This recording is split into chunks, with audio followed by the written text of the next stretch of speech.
BMG წარმოგიდგენთ.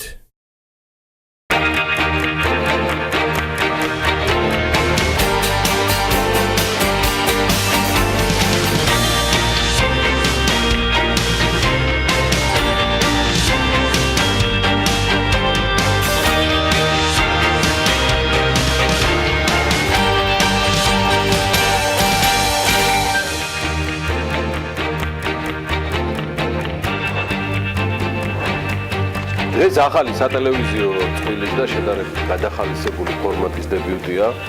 თქვენთვის კარგად ნაცნობი და ტელეწამყვანობაში გამოცდილ გაწაფებული ბექა ბაციკაძის გვერდიგვერდ ყოველ დღე ხუჩაბათის ჩათვლით მიმდინარე მოვლენების შესახებ ბიზნესსა და ეკონომიკაში საქმის კურსში დავით ჯალაღონია ჩაგაყენებთ. ბექასთან ერთად ასევე მთელს BMG-სთან ერთად მინდა ამ გამორჩეულ ახალგაზრდა ადამიანს, ჩემს პარტნიორს და მეგობარს ბიზნესმედიის დღევანდელ ერთ-ერთ სახის წარმატებები უსურვო, რომელსაც ის აუცილებლად მიაღწევს როგორც გამორჩეულად ნიჭიერი, მშრომელი და უნარიანი. უხარული ვარ, რომ შედარებით გადალაგების შემდეგ ბექა მცირე დოზით, მაგრამ მაინც თავის მშობლიურ საქმიან დილაში შემეხიდება. თქვენ კი ჩვენს მაყურებელს მინდა გთხოვოთ, რომ არ დაიზაროთ და მუდმივად ჩაგვაყენოთ საქმის კურსში შესაძლო კომენტარებით და საქმიანი შენიშვნებით. წარმატებები BMG-ს და საქმის კურსს.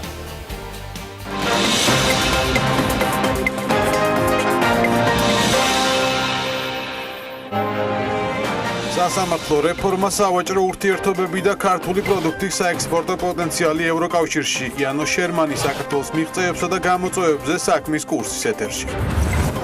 თბილისში განაშენიანების რეგულირების წესები იცვლება, რა ახალი ვალდებულებებით დაიტვირთება სამშენებლო სექტორი უახლოეს მომავალში. გაიგეთ დეტალები საქმის კურსიდან. აბაშიძე კარასინის მორიგი შეხვედრის დეტალები, მოაწერს თუ არა ხელს კრემლი რუსეთს საქართველოს შორის ტვირთბრუნის მონიტორინგისთვის შვეიცარიელი მონიტორების დაშვებას. საქმის კურსის კითხვებს ზურაბ აბაშიძე პასუხობს. მთავარი ეკონომიკური და ბიზნეს მოვლენების საქმის კურსში ზუსტად 15 საათზე TV პირველზე ბექა ბაციკაძე და დავით ჯალაღონია ჩაგაყენებთ.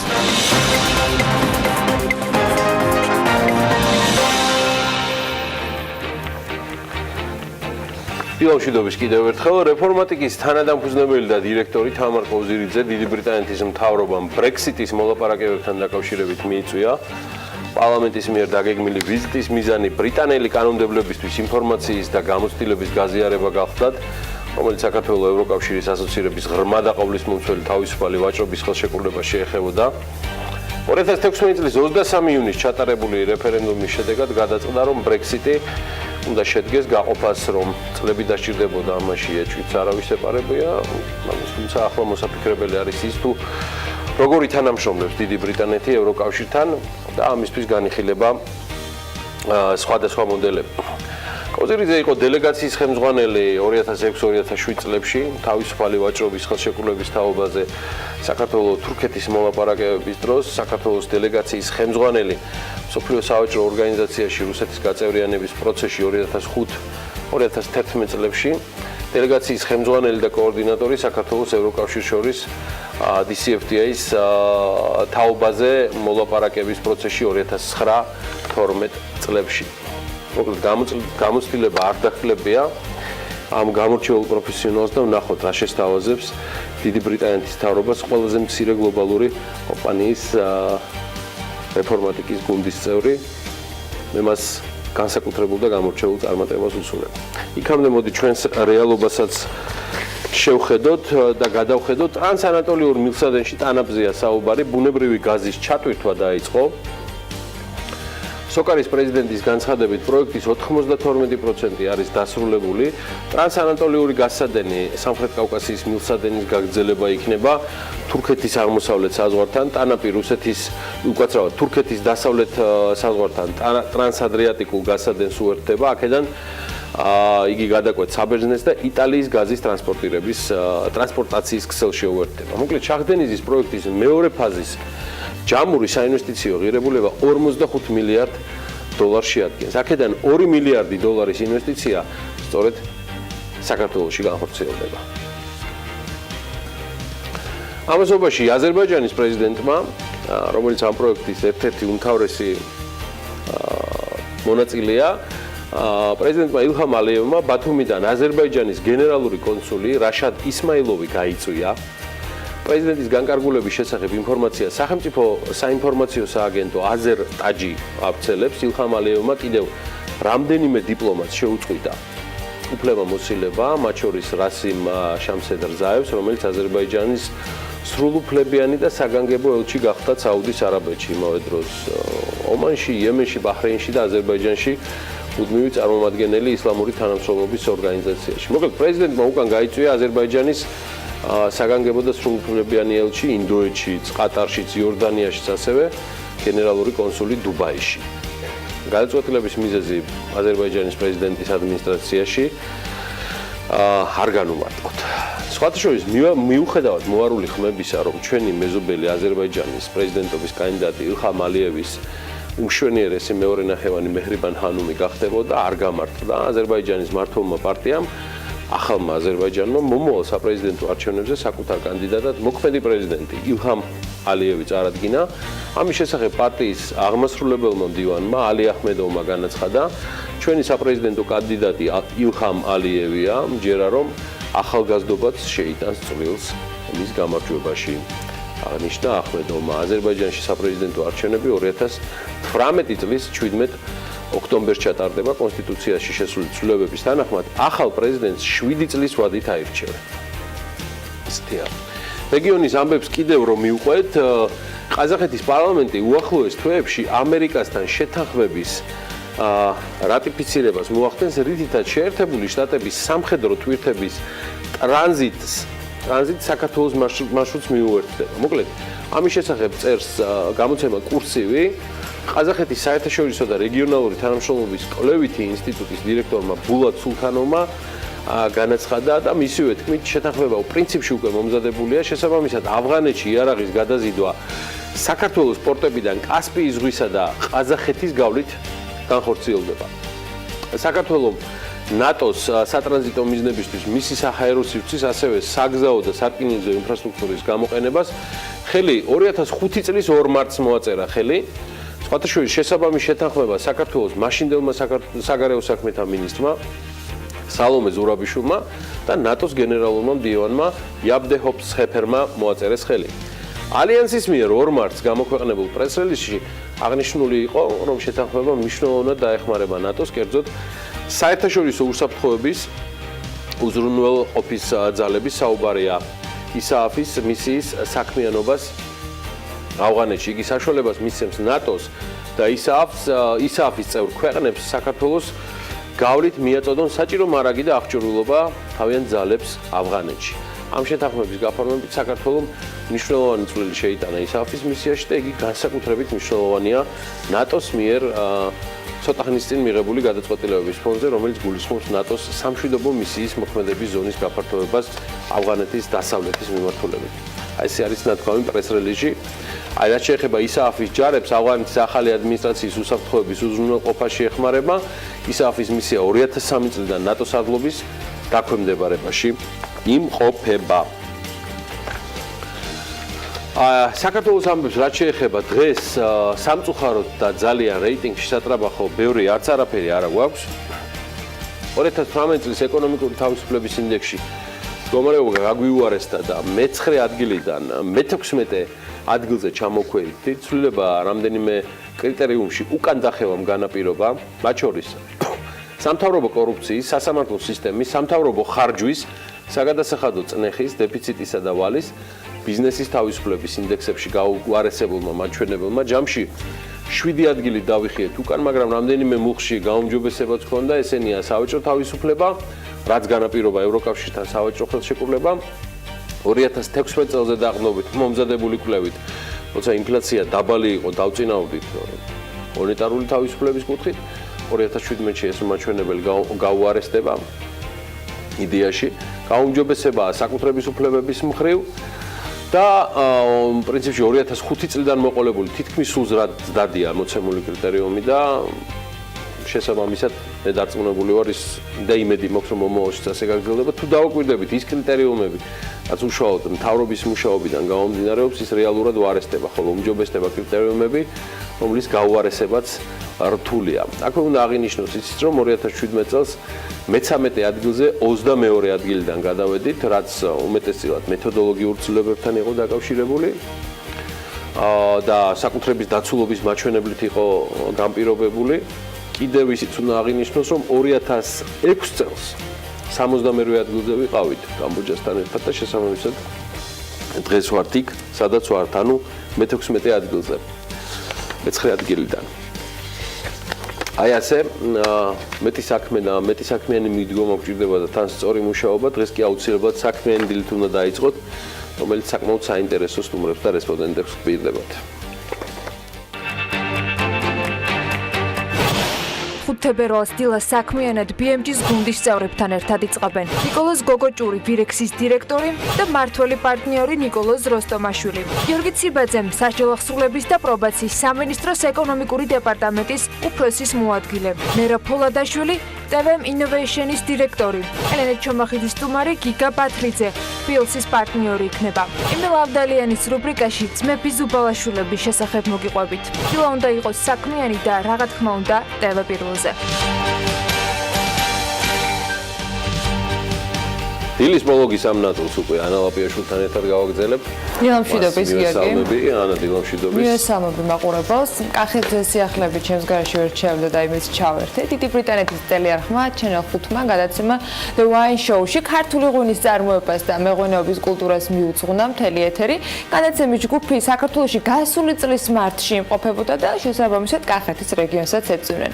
გადაცემის წამყვანი სიღნაღში ღვინის კომპანია ხოხბის ცრემლების მარანში იყო სტუმრად, ხო და მეღვინე ჯონ ვურდმანს შეხვდა და ღვინის დაყენების წესსაც გაეცნო. ყველაზე მნიშვნელოვანი და შემეცნებითი მოგზაურობა, რაც კი ღვინის შოუს ფარგლებში მქონია, ასე შეაფასა ტელეწამყვანმა საქართველოში ვიზიტი. გადაცემაში აღნიშნავენ, რომ საქართველოში ნატურალურ ღვინოს 8000 წელი ამზადებენ, თუმცა 1921-91 წლებში რუსეთისათვის იაფასიანი ღვინის წარმოება ხდებოდა, რამაც გარკვეულწილად გავლენაც იქონია. დამოუკიდებლობის აღდგენის შემდეგ კი საქართველოს ღვინოსთან დაბრუნება დაიწყო. გადაცემა ტელეარხის ეთერში გასულ პარასკევს გავიდა და საინტერესო ამბები იყო სხვათა შორის. The Wine Show ბრიტანული ტელეკომპანია ITV-ის პროექტია, რომელიც დიდი პოპულარობით სარგებლობს გაერთიანებულ სამეფოში. და მის საზღვრებს გარეთ კიდევ კარგი ამბავი მეღვინეობიდან არის, რომ საქართველოში ანა პირველად ჩამოასხეს ღვინო, რომლის ბოთლზეც ინფორმაცია ბრაილის შრიფტით არის დატანილი.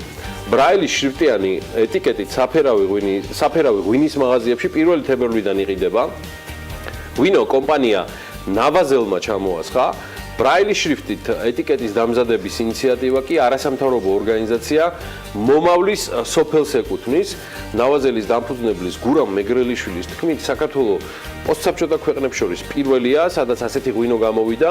სოფლიოში კი ბრაილის შრიფტიანი ეტიკეტით ღვინის ჩამოსხმის სულ რამდენიმე პრეცედენტი არსებობს. მომხმარებელს, რომელსაც მხედველობა შეზღუდული აქვს, ბრაილის შრიფტის საშუალებით შესაძლებლობა ექნება თავად გაეცნოს ინფორმაციას ღვინის შესახებ, როგორ არის დაყენებული, რა ჯიშის ყურძენია, სად არის მოყვანილი ჩემო ბატონო და რომელ კერძთან უნდა მიირთვათ ის. ამბობს ბატონი გურამ მეგრელიშვილი. კომპანია ნავაზელმა საწყის ეტაპზე 880 ბოთლზე დაატანა ბრაილის შრიფტი. ბოთლის ფასი დაახლოებით 19 ლარი იქნება. ესეთი კარგი ამბავი მაქვს ღვინოსთან დაკავშირებით. გადავინაცვლოთ დასავლეთ საქართველოში, ქალაქ ფოთის მერმა გოჩა კურდღელიამ მისი კუთვნილი კომპანიებიდან 2017 წელს საერთო ჯამში 20.556.503 ლარის ოდენობის შემოსავალი მიიღო. მათ შორის საუბარია კომპანია კუპერ ორედან 17.179.200 ლარი, კომპანია მეტალიქს ტრანსიდან 3.325.000. მერის თანამდებობაზე მისი წლიური ხელფასი 33.000 ლარია. გოჩა კურდღელია ქალაქ ფოთის მერის თანამდებობას 2017 წლის 12 ნოემბრიდან იკავებს, მანამდე იგი ბიზნესმენი გახდა, როგორც ჩანს, იგი ამ საქმიანობას დღემდე აგრძელებს.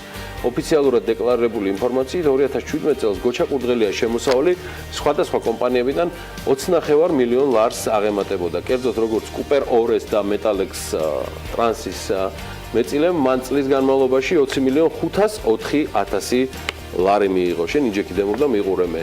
გარდა ამისა, გოჩა კურდღალია კავკასიან მეტალს ტერმინალის დირექტორის პოზიციაზე ხელფასის სახით 39.803 ლარი, ხოლო როგორც კომპანია ტრანსმარინს ფინანსურმა მენეჯმენტმა 12.500 ლარი.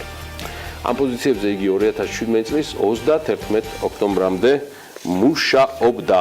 მაინც მან მაღალანაზღაურებადი სამსახური გაცვალა თანამდებობაზე.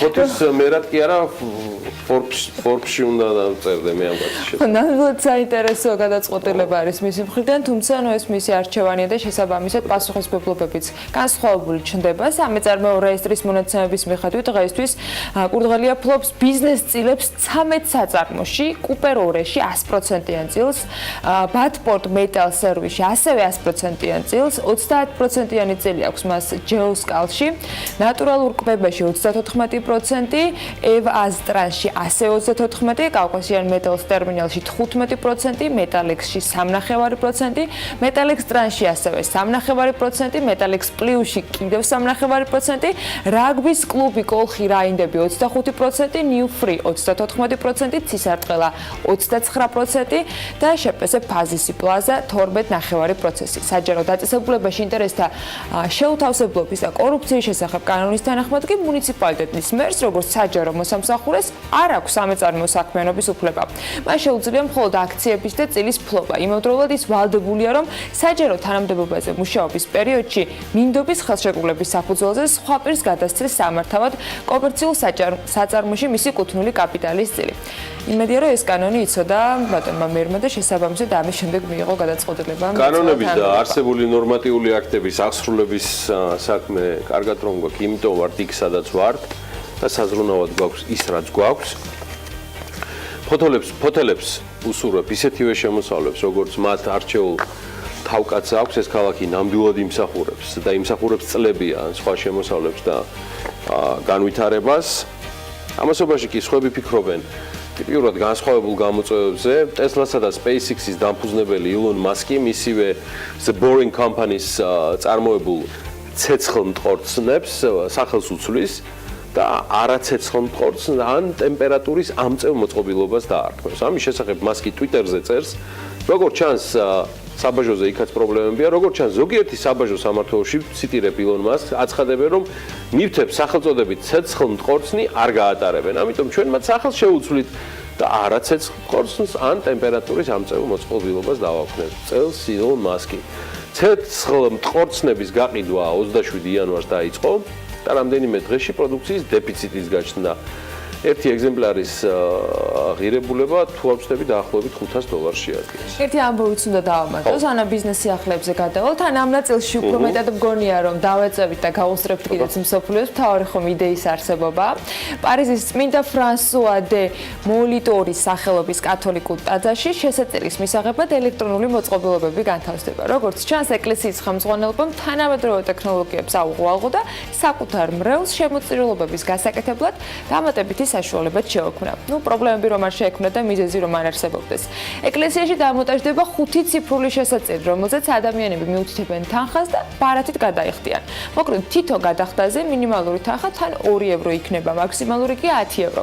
გადახდის შემდეგ შემოწირულებს მითითებული თანხა 1 წამში ჩამოეჭრებათ საკრედიტო ბარათიდან. ეპარქიის განცხადებით, შემოწირულობები ტაძრის საარსებო წყაროს 79% შეადგენს, მათგან 14%-ს კი სწორედ ხალხის კონტრიბუცია წარმოადგენს, რაც წელიწადში საშუალოდ მრევლის 1 წევრზე არის 98 ევროს ოდენობით. აი, ასეც ხდება, ვნახოთ რა იქნება ცოტა ხანში ჩვენთან, ვინც ის პრაქტიკა იქნება აქეთაც დაინერგოს. ყველაზე მაგარი იქნება წარმომიდგენია ქართული კომერციული ბანკები იქით იყოს და Mastercard-ი და Visa რო ხოცავენ ერთმანეთს. ვისი ტერმინალები და ვისი ბარათები იქნება უფრო პრიორიტეტული. შემოსავლიან ტაძრებში როგორ დაგანთავსდებიან. ვერ თუ შემგვიშველე ყველა გაჭიროებას. ხო და ჩვენს რა გადაგიმალოთ და ყველაფერია მოსალოდნელი და ჩვენს პირველი და BMG სხვათა შორის ნებისმიერი სცენარისთვის ვართ მზად. ამასაც გამგები იმედია გაიგებს. აი ყველა სიახლისთვის ბიზნესისა და ეკონომიკის ამბებს კი ნამდვილად დღეს ახლა გადავხედოთ. ჯანმრთელობის დაზღვევის მომსახურებას სასჯელ აღსრულების სამინისტროს თანამშრომლებს საქართველოს სადაზღვევო ჯგუფი გაუწევს. თიული და ხევსური მეცხვარეები გაერთიანებას და გუდის ყველის ერთობლივ წარმოებას გეგმავენ. ბარაკა ბიჭებო. მობილური ინტერნეტის მომხმარებელთა რაოდენობა ბოლო 5 წლის განმავლობაში გაორმაგდა, რასაც ვერ ვიტყვი ხარისხზე ინტერნეტის. ესეთი ამბებია, მე საკმარისზე მეტი გამომივიდა საუბარი და კიდევ ერთ ამბავსაც გეტყვით, რომ მიმდინარე წელს 102 აუდიტორული შემოწმება მოხდება. გენერალური აუდიტორი გეგმებზე საუბრისას გამოყოფს, რომ ფინანსური აუდიტის ნაწილში 25 აუდიტის დასკვნა აქვთ, აუდიტორული დასკვნა აქვთ, რომლის შედეგად ბიუჯეტის დაფარვის მაჩვენებლის 5%-ით გაზრდა იქნება შესაძლებელი, ანუ ბიუჯეტის ხარჯვითი ნაწილის დაახლოებით 86%-ს მოიცავენ, რაც თავისთავად მნიშვნელოვანი მაჩვენებელია. დაგეგმილ სიახლეებს შორის არის მთლიანად საჯარო სექტორში შესყიდვების საკითხის შესწავლა, ეგრეთ წოდებული ჰორიზონტალური აუდიტი ჩატარდება და ასევე მოხდება ავტოპარკის აუდიტირებაც. აუდიტის სამსახურის ხელმძღვანელი ამბობს, რომ პრაქტიკულად ორმაგდება ეფექტიანობის აუდიტიც, მეოქობიშვილის უწყების სიახლეები და არა მხოლოდ რამდენიმე წამში ბიზნეს სიახლეებში.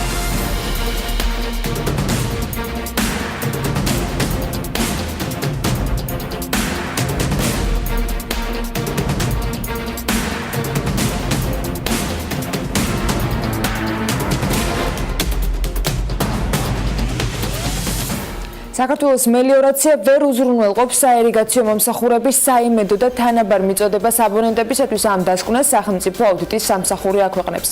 სამსახურში მიიჩნევენ, რომ საირიგაციო მომსახურების ხარისხის ზრდის და წყლის პროდუქტიულად განაწილების ნაწილში სისტემური თვალსაზრისით არაფერი გაუმჯობესებულა. პირველი ანგარიში აუდიტმა 2014 წელს გამოაქვეყნა და როგორც აუდიტის დასკვნაშია ნათქვამი, არსებულ მდგომარეობას შემდეგი გარემოებები განაპირობებს. კომპანიას არ აქვს შემუშავებული მეთოდი, რომლის მიხედვითაც უნდა გაანაწილოს სარწყავი წყალი ნაკვეთებს შორის. განსაკუთრებით ეს პრობლემას ქმნის ზაფხულში, როდესაც წყალზე მოთხოვნა პიკს აღწევს. ასევე სუსტია კომპანიის მიერ წყლის გამანაწილებელი ტექნიკური საშუალებების კონტროლი. 2012-17 წლებში საირიგაციო და სამელიორაციო სისტემის აღდგენა რეაბილიტაციისათვის სახელმწიფოს მიერ 282 მილიონ ლარზე მეტია ინვესტირებული.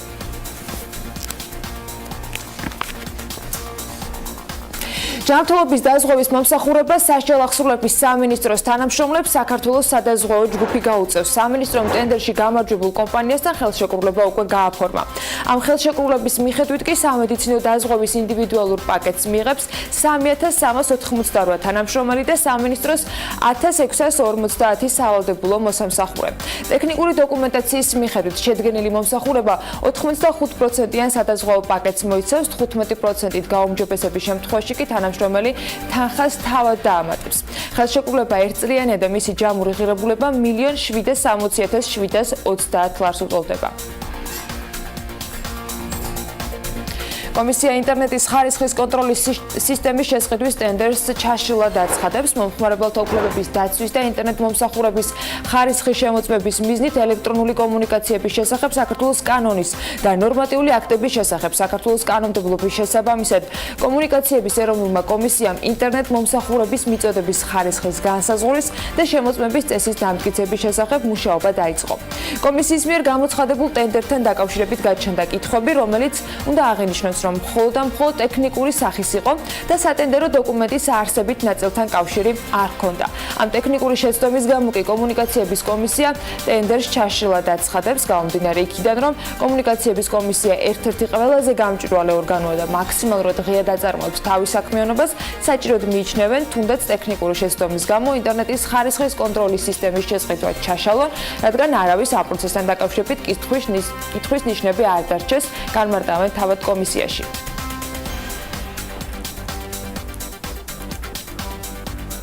საქართველოს სამხმარებლო ბაზრის და იმპორტირებული სურსათის უვნებლობის სტანდარტების დაცვის მიზნით კი საქართველოს მთავრობის გადაწყვეტილებით ცვლილებები შევიდა კანონში. სურსათის ეროვნული სააგენტოს ინფორმაციით ვეტერინარული სასაზღვრო საკარანტინო კონტროლის განხორციელების წესის მოქმედი რედაქციით დაავადების აკრძალული და არასასურველი ნივთიერებების, პათოგენების, მომწავლელი ნივთიერებების და სხვა პათოლოგიური ცვლილებების აღმოჩენის მიზნით საზღვარზე ლაბორატორიული ანალიზისათვის ნიმუშის აღება ხორციელდება. თუმცა სანამ ლაბორატორიული ანალიზი დასრულდება, საქონლის მფლობელს შეუძლია რომ საქონლის მიმოქცევაში გაშვების უფლება ჰქონდეს. თავისუფალ მიმოქცევაში გაშვებული საეჭვო წარმომავლობის სურსათი კი რთულად მიკვლევადია. შესაბამისად, საფრთხე ექმნება ადამიანის სიცოცხლეს და ჯანმრთელობას. სწორედ აქედან გამომდინარე, მთავრობის დადგენილების მიხედვით ფიზიკური შემოწმებისას განისაზღვრა კონკრეტული სახეობის პროდუქციის შეჩერების პროცედურები. საქონლის მფლობელს კი ეკისრება ვალდებულება, რომ ლაბორატორიული ანალიზის დასრულებამდე საქონელი განათავსოს საბაჟო საწყობში სხვა საქონლისაგან განსალკევებით.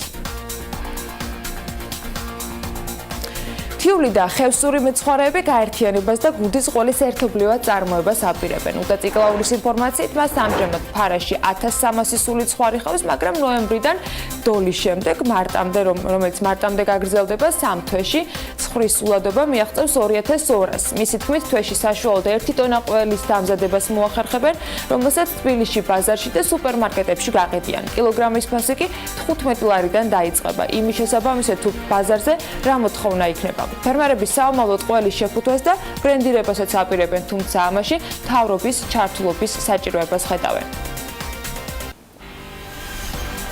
სამეგრელოში, გურიაში და იმერეთში მოყვანილი ბიოთხილი შვეიცარულმა ექსპორტიორმა კომპანია Anka Fair Trade-მა და Paka AG-მ შეიზღიდეს და ფერმერებს კილოგრამ თხილში საბაზრო ფასთან შედარებით 8%-ით მეტი თანხა გადაუხადეს. კომპანიები ქართულ ფერმერებთან ბიოლოგიურ მეურნეობათა ასოციაციის ელკანასა და შვეიცარიული დონორი ორგანიზაციის HAKS EPR-ის მიერ დაფინანსებული პროექტის თხილის სამართლიანი ვაჭრობისა და ბიოწარმოების ჯაჭვის აწყობა მცირე ფერმერებისათვის საქართველოში ფარგლებში ურთიერთობენ, რომელიც 2013 წლიდან ხორციელდება. ელკანას წარმომადგენელმა BMG-სთან განაცხადა, რომ პროექტის მიზანია ბიო და სამართლიანი ვაჭრობის საწარმოო ჯაჭვის განვითარების ხელშეწყობა, მცირე ფერმერების სასოფლო-სამეურნეო კოოპერატივებში მობილიზებით და გადამამუშავებელ და ექსპორტიორ კომპანიებთან დაკავშირებით, ასევე პროექტში ჩართული კოოპერატივების და ფერმერების შესაძლებლობის გაძლიერების სწავლების გზით. სამოქალაქო თვითმფრინავების ნაწილების მწარმოებელი ქარხნის თანამედროვე მანქანადანადგარებით აღჭურვის პროცესი დაიწყო. ამერიკაში შეკვეთილი წარმოების პროცესის ყველაზე მნიშვნელოვანი დანადგარები საქართველოში მიმდინარე კვირაში უნდა ჩამოვიდეს.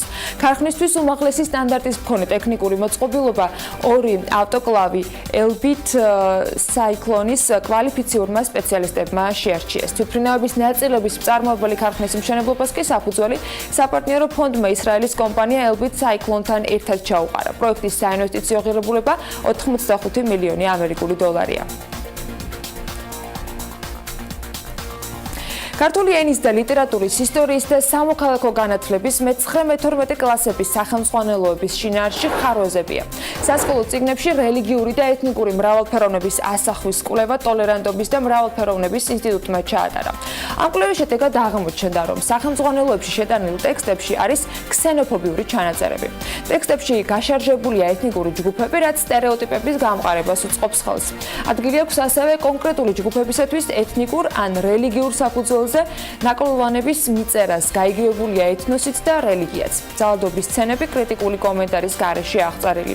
განათლებისა და მეცნიერების სამინისტროს რეკომენდაციები მიეცა ამ საკითხთან დაკავშირებით, მათ შორის კვლევის ავტორები ურჩევენ სამინისტროს სახელმძღვანელოების გრიფირების წესში შევიდეს ახალი მოთხოვნა, რომ შინაარსი ითვალისწინებდეს ტოლერანტობის პრინციპებს, სრულფასოვნად ასახავდეს მრავალფეროვნებას, ეთნიკურად და რელიგიურად ნეიტრალური უნდა იყოს სახელმძღვანელო, სამეცნიერო ენით აღწერდეს მოვლენებს.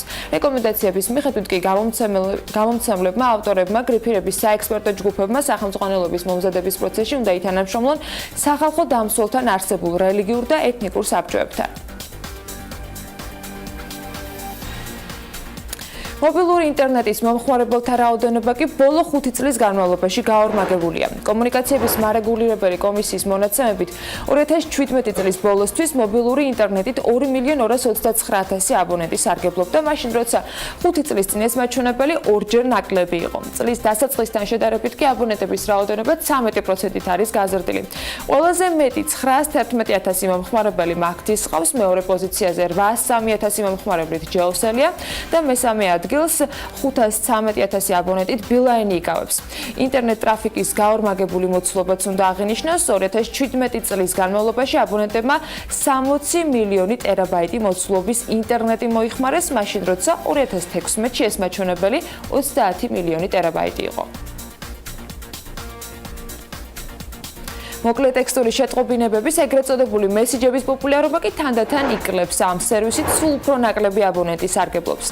კომუნიკაციების კომისიის მონაცემებით მაგალითისათვის 2017 წლის დეკემბერში აბონენტებმა წინა წლის ანალოგიურ პერიოდთან შედარებით 100 მილიონით ნაკლები მოკლე ტექსტური შეტყობინება გააგზავნეს, ჯამში 297 მილიონი, რაც 24%-იან კლებას ნიშნავს, თუ კი წლების დინამიკას გადავხედავთ. კლება ამ შემთხვევაშიც მნიშვნელოვან მაჩვენებელს დაგვიდებს. კერძოდ 2017 წლის განმავლობაში აბონენტებმა ჯამში 4 მილიარდ 93 მილიონი SMS-ი გააგზავნეს. ეს კი 4 წლის წინანდელ მოცულობას 36%-ით ჩამორჩება. 2013 წელს აბონენტების მიერ გაგზავნილმა მესიჯებმა 5 მილიარდ 572 მილიონი ერთეული შეადგინა. გასულ წელს კი მილიარდ ნახევრით ნაკლები. 2017 წლის დეკემბერში ელექტრომობილების მიერ მოხმარებულმა ელექტროენერგიამ 10025 კილოვატი შეადგინა, მაშინ როცა იმავე წლის იანვარში ეს მონაცემი სულ რაღაც 239 კილოვატი იყო. შესაბამისად, გამოდის, რომ შარშან ელექტრომობილების მიერ დენის მოხმარება 54-ჯერ არის გაზრდილი, თუმცა ეს მხოლოდ საქართველოს მასშტაბებს არ ეხება. ამის შესახებ ინფორმაცია კომპანია E-Space-მა გაავრცელა, რომელიც საქართველოში ელექტრომობილების დამტენ სადგურებს ამონტაჟებს. კომპანიამ დამტენების დამონტაჟება 2016 წლის ნოემბერში დაიწყო და ამ დროისთვის მათი რაოდენობა 40 აღწევს.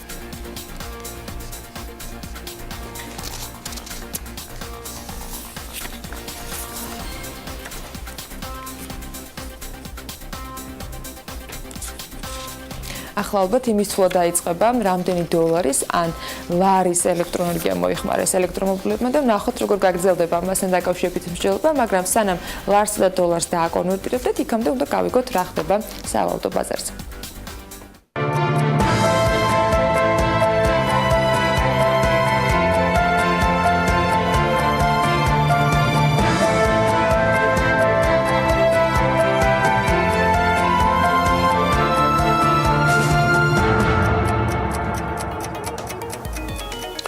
გასული კვირა ეროვნულმა ვალუტამ დოლართან მიმართებაში თეთრზე მეტით გაიმყარა, ასე ვთქვათ, პოზიციები. ოფიციალური კურსით დოლარი ლართან მიმართებაში 2 ლარი და 46 თეთრია, თუმცა ბუჩაში სავალუტო ბაზარი რამდენიმე ძირითადად ვთქვათ ლოკაციაზე გადამცვლელ პუნქტებში 2.44-ზე, 2.45-ზეც მიანიშნებს. გაუფასურდა ევროც ლართან მიმართებაში და იგი 3 ლარი და 7 თეთრი ღირს, 1 თეთრიანი გაუფასურება არის ლირასთან მიმართებაში, 65 თეთრი ღირს და დღევანდელი მონაცემებით ფუნტ სტერლინგის მსურველებმა კვლავ 3 ლარი და 50 თეთრი უნდა მოიმარჯვონ. ამასობაში ეროვნულმა ბანკმა კომერციული ბანკების 2017 წლის მეოთხე კვარტალის ფინანსური მაჩვენებლები გამოაქვეყნა. საანგარიშო პერიოდში 5 ყველაზე მომგებიანი ბანკის წმინდა მოგებამ ჯამში 776 მილიონ 863,000 ლარი შეადგინა. მთლიანად საბანკო სექტორის მოგება კი 869 მილიონ 700,000 ლარი იყო. ანგარიშგების მიხედვით ყველაზე მეტი მოგება საქართველოს ბანკმა მიიღო, რომლის წმინდა მოგება 371 მილიონ 745,000-ია, ხოლო ბანკის მიერ გადახდილმა მოგების გადასახადმა 32 მილიონ 859,600 ლარი შეადგინა. 606 ლარი.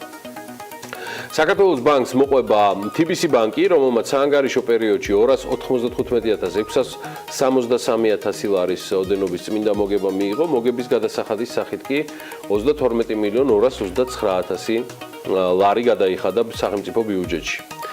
52 მილიონიანი წმინდა მოგებით ჩამონათვალში მესამე ადგილზე არის Liberty ბანკი, ხოლო მეოთხე და მეხუთე ადგილებს რეიტინგში ქართულ ბანკი და VTB ბანკი იკავებენ, შესაბამისად მათმა წმინდა მოგებამ გასულ წლის მონაცემებით 36 მილიონ 817,000 ქართულ ბანკის შემთხვევაში და 20 მილიონ 258,000 VTB ბანკის შემთხვევაში შეადგინა. უფრო დეტალურ ინფორმაციას ამასთან დაკავშირებით ცხადია BMG-ზე ნახავთ. მანამდე კი ამინდის პროგნოზი და გარემოს ეროვნული სააგენტოს ინფორმაცია. ამინდის პროგნოზის სპონსორია SEU Development.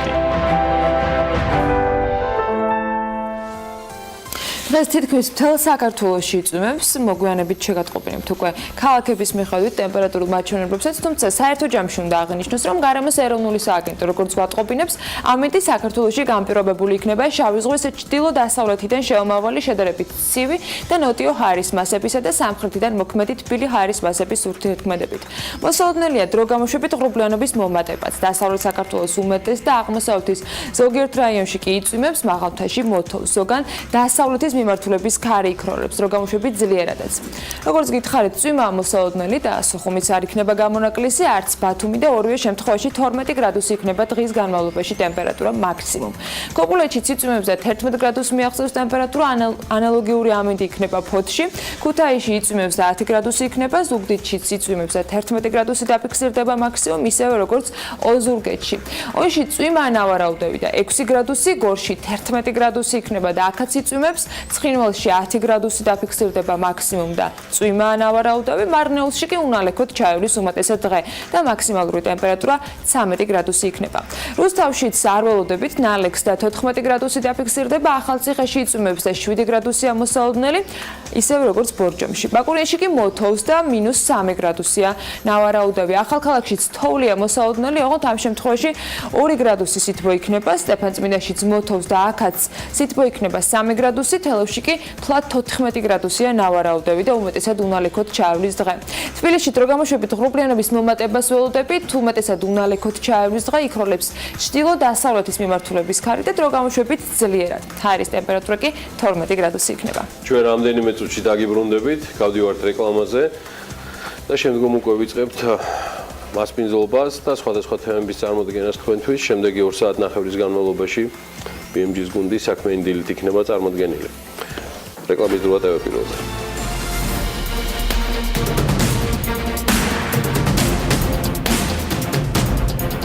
ვირექსი Google-ის top 50 სტარტაპის სიაშია მოხვედრილი. შედეგის შესაბამისად 14 თებერვალს ისინი სან-ფრანცისკოში გამოფენაზე ადგილსაც მოიპოვებენ. ინოვაციების მექაში მოხვედრა მარტივი სულაც არ ყოფილა და ამისთვის 1000 კონკურსანტს შორის 50,000-ში მოხვედრა იყო სულ მინიმუმ საჭირო. რაც წარადგენენ ვირექსიდან გამოფენაზე, ამას საქმიანი დილის მაყურებელი ჩვენი სტუდიიდან მოისმენს და შეგვიძლია ვთქვათ, რომ გამოფენასაც დავესწრებით ნაწილობრივ. ნიკოლოზ გოგოჭურს, ვირექსის დირექტორს და ნიკოლოზ როსტომაშვილს, ვირექსის მმართველ პარტნიორს მასპინძლობთ საქმიან დილაში. მოგესალმებით. მადლობა. მარტივია, ორივეს ნიკოლოზად. მიმართა. კიდევ პრინციპი შეერჩიეთ კადრე. სივის რო ვიბარეთ, სახელი უნდა იყოს ნიკოლოზ. მაგარია. ანუ სივიში ტყუილი მოსულა თუ ნიკოლოზ ჩავწერეთ. ესეთი კონკურენციის პირობებში, როცა კონკურენტების რაოდენობა 1000 იყო, 50 საუკეთესოში და მექაში. ფლატ შუაგულში ყველაფრისას. მოგილოცავთ კიდევ ერთხელ, ულოცავ ამ კომპანიას, ბევრჯერ გვისაუბრია ამ თემაზე და ნიკა რითია გამორჩეული ეს წარმატება და ცოტა მეტი 14 თებერვლის ღონისძიებაზე ცხადია და მე უკვე სხვა თემებზეც გადავიდეთ. პირველ რიგში ძალიან მნიშვნელოვანია იმის აღნიშნა, რომ მართლა აქ მოხვდით ჩვენ და ბევრ კონკურსებში მიგვიღე მონაწილეობა და რაღაც ვიმარჯვებთ ხშირად კარგია ეს, თუმცა ამ კონკურსში, რომელიც მართლა მექაში არის და Google არის თვითონ და მათი ეს ანალიტიკოსები არიან აი ამ სტარტაპების გამომკვლევები, შემრჩევები, ეს არის ძალიან დიდი რამ. ჩვენ თვითონ პრინციპში არ მოველოდით ამას და რაღაც უცებ ეს მეილი რომ მივიღეთ, ძალიან გახარებულები ვიყავით და გაოცებულები ვიყავით. თვითონ ღონისძიების სპეციფიკა არის ესეთი, Google არჩევს სტარტაპებს, რომლებზეც ამბობს, რომ მე ვთვლი, რომ აი ეს 50 სტარტაპი არის ძალიან პერსპექტიული. და მთელი ამ სტარტაპების ცხოვრების, აი არსებობის პერიოდში ეს Google უდგას უკვე მათ თავისი, ასე ვთქვათ, ავტორიტეტით, რომ აი ინვესტორებთან, დანარჩენ საზოგადოებასთან, რომ მე ვამბობ, რომ ესენი არიან ძალიან კარგი და მე ვამბობ, რომ ესენი სწორ საქმეს აკეთებენ, ასე ვთქვათ. არის თუ არა ეს უკვე ერთგვარად აღიარება? რა თქმა უნდა არის. და მეორე მხრივ გამოწვევა იმისათვის, რომ გაამართლო რეალურად ასეთი გვერდში დგომა და ის სტანდარტები, რომელსაც თუნდაც Google ამ შემთხვევაში თავის მომხმარებელს თავაზობს. რითი იყავით წარმოდგენილები უფრო კონკრეტულად, რა შეარჩია Google-მა, რასაც გვერდში დაუდგება ამ დროისათვის. პრინციპში დაახლოებით კი შემიძლია? ანუ გამოწვევაც არის, ანუ ფსონები ზოგადად ყველა მიმართულებით აწეული არის ჩვენი კომპანიისთვის ახლა, ანუ როგორც პასუხისგებლობის, ასევე ვთქვათ აღიარების კუთხით, ხო? რა იყო წარმოდგენილი? წარმოდგენილი იყო ის, რაც მთელ მსოფლიოში ახლა ვირტუალური რეალობის სამყაროში არის ყველაზე მნიშვნელოვანი. ბიზნესში გამოყენების кейსი. ანუ ყველამ ვიცით, რომ ვირტუალური რეალობა ძალიან კარგი რაღაცაა, ძალიან სასიამოვნოა, ადამიანი არ მეგულება, ვისაც ნუ ძალიან რაღაც არ მოეწონოს. მაგრამ როგორ გამოვიყენოთ ვირტუალური რეალობა იმისთვის, რომ ფული გააკეთოს, ხო, როგორ გამოვიყენოთ იმისთვის, რომ ვიღაცისთვის მხოლოდ ტექნიკის შეფასება, ეს იყო მთლიანად кейსი, როგორც ესეთი. ანუ ჩვენი სტარტაპი ფოკუსირდება ზუსტად მაგაზე, რომ როგორ გამოვიყენოთ ტექნოლოგია იმისთვის, რომ ტურიზმის ინდუსტრია წინ წავწიოთ და განმავითაროთ, ხო? და როგორ იყენებს თქვენ? და ვიყენებთ როგორ? ამ მომენტისთვის ჩვენ გვაქვს სპეციალური მოწყობილობა, გვაქვს გადაღებული 360 გრადუსიან ფორმატში მთელი საქართველოს ტურისტული პოტენციალი, გვაქვს გაკეთებული ინტერაქტიული გამოცდილებები. მთელი საქართველოს კი, ნუ ყოველ შემთხვევაში ცდომილების გათვალისწინებით 100-ზე მეტი მიმართულება არის გადაღებული და წელს ვაგრძელებთ კიდე. და არის ამ მოწყობილობაში ჩატვირთული ეს ინტერაქტიულ რეჟიმში ვირტუალური რეალობის გამოცდილებები და ნებისმიერ ადამიანს შეუძლია დისტანციურად განიცადოს რა როგორი არის საქართველოში მოგზაურობა და დაინტერესების შემთხვევაში შეუკვეთოს ტურიზმი, ხო? და ამ მომენტისთვის საქართველოს მთავრობის ბევრი ორგანიზაცია, ბევრი სააგენტო იყენებს ამას ქვეყნის პოპულარიზაციისთვის. აი ეს кейსი, ეს მთლიანად ეს ბიზნეს მოდელი იყო წარდგენილი იქ და პრინციპში იქ გასაუბრებისას თქვეს, რომ ასეთი кейსი ჩვენ ჯერ არ შეგვხვედრია. ანუ თქვენ იდეაში კომპანიებისთვის აკეთებთ ამას თუ ინდივიდუალური მომხმარებელსაც შეიძლება ჰქონდეს და გათვლა გაქვთ, რომ ინდივიდუალურადაც შეიძლება დაინტერესდეს ადამიანი. ჩვენ მუშაობთ კომპანიებისთვის და სახელმწიფო პირველ რიგში სახელმწიფო თვის ვაკეთებთ ამ გადაწყვეტილებებს და კომპანიებისთვის. ეტაპებად არის დაყოფილი ჩვენი ბიზნეს მოდელის განვითარება. პირველი არის B2G მოდელი, მერე წავალთ B2B მოდელზე და ბოლოს უკვე ჩვეულებრივად, როცა პენეტრაცია გაიზრდება და ყველას ექნება ვირტუალური რეალობის სათვალე, უკვე გადავალთ ინდივიდუალურ. განვითარების შემდეგი ეტაპი რა შეიძლება იყოს გარდა სამხმარებლო ბაზრის ზრდისა და რეალურად სეგმენტისა, რომელსაც თქვენ ახლა ემსახურებით, რამდენად შეიძლება რომ შეიცვალოს თვითონ ეს მოწყობილობა ან ის კონტენტი, რომელსაც თქვენ შესთავაზებთ. აი ნახეთ ახლა ჩვენ кейსი ვახსენეთ, ხო? ანუ кейსი დღეს არის ესეთი. ხვალ ხდება გახსნა უფლისციხეში, აი ესეთი სპეციალური სტენდის, რომლის საშუალებითაც ჩვენ სრულფასოვნად შეგიძლიათ განიცადოთ, აათვალიერო, მიიღო ინფორმაცია უფლისციხის შესახებ. ამ იკეთებ ამ ვირტუალურ რეალობის სათვალეს და ანუ ეს იქ ხარ. გესაუბრება, ენებს ირჩევ, იქ ყველ გადადიხარ, გადმოდიხარ, ანუ თან რო გესაუბრება ეს გიდი რო აი თქვა აქ ეს ხდება მაგალითი უფლისციხის ხვალინდელი კი ბატონო ხო ეს არის მაგალითი ხო ანუ შეიქმნა ასეთი სტენდი იქვე ჩვენ თან ხვდებით იმაზე კულტურული მემკვიდრეობის დაცვის ეროვნულ სააგენტოსთან რომ ჩვენ სხვა ძეგლებზეც გავაკეთებთ ამას ეს არის ძალიან სერიოზული кейსი რომელიც მართლა მსოფლიო დონის არის და ძალიან საამაყოა ის რომ სახელმწიფო სტრუქტურამ გამოიჩინა მოქნილობა, გამოიჩინა რაღაც ეს შორის უჭრეტელობა და ესეთ кейს ჩაავლო ხელი და გაკეთდა. რა თქმა უნდა, ბიუროკრატიული რაღაც პროცედურების გათვალისწინებით მაინც მოხერხდა ის, რომ სოფლიოში პირველი кейსი ასეთი გამოყენების ვირტუალური რეალობის და ასეთი მიმართულებით, რომ შიშმოპირს შეუძლია მასიურად მივიდეს იქ და სრულფასოვნად განიცადოს და დაათვალიეროს ეს ის მოწყობილობა რომ შესაძლებელი ხუთიანი, იმიტომ რომ დავანახოთ კიდევ ერთხელ მაყურებელს. ანუ განვითარებაზე რომ საუბრობდით, ხო? ეს არის განვითარება. ის რაც მეკითხეთ, ის სტენდი სპეციალური რომ გაკეთებულია, ეს კადრებშიც გამოჩნდება. ეს არის სტენდი, მაგრამ აი განვითარება ხდება როგორი რომ ვირექს იწყებს ესეთი დაშლა აწყობა ძალიან მარტივი ესეთი მოწყობილობის გაკეთებას, რომელიც აი ესე იშლება, შიგნით ტელეფონი იდება და Android-ი უნდა იყოს აუცილებლად. ამ მომენტისთვის ჯობია Android-ი იყოს. მაგრამ ძალიან ცოტა ხანში ჩვენ Apple-ის პლატფორმასაც დავასაპორტებთ. აი ასეთ მოწყობილობა გადაგეთება, როცა ადამიანი ამას იკეთებს, ხო? აი ეს აღმოჩნდება ჩათვალეთ საქართველოს. იგივე კონტენტია. ეს ათვალიერებს და თქვა მოეწონა ეს ადგილი, ხო?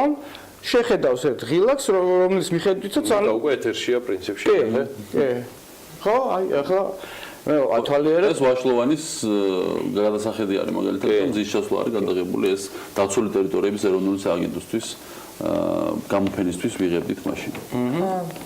აქედან შეუძლია ადამიანს შეუქმნას ტურიზმი. ამ ნაწილს ბიზნესურად რო შევხედოთ ამ ნაწილს თუ ამ პლატფორმას გამოიყენებს ადამიანი, ანუ ყველა ტერიტორია ერთდროულად გაიყიდება თქვენს გეგმაში როგორ არის თუ ეს იქნება პაკეტებით, რომ თქვა ყველაზე თქვა ტოპ 5, ტოპ 10, ტოპ 50 მთელი პაკეტი, მთელი საქართველოს ნახვა და ასე შემდეგ. აი ამ ნაწილს როგორ უყურებთ? ამ მომენტისთვის არის როგორ აი მაგალითად წეგან კადრები იყო მადრიდის გამოფენის, ხო? ტურიზმის ეროვნული ადმინისტრაცია ასევე ჩვენი ერთ-ერთი პარტნიორი არის ამ მომენტისთვის და თანამშრომლობთ და მადრიდის გამოფენა და საერთაშორისო რო წავიღეთ ჩვენ სტენდი, ხო? წინასწარ შევთანხმდით იმ სტენდში რა კონტენტი უნდა იყოს. ტურიზმის ადმინისტრაციამ აირჩია, რომ ამ გამოფენისთვის მე მჭირდება ეს 10 ლოკაცია და ეს ჩატვირთე.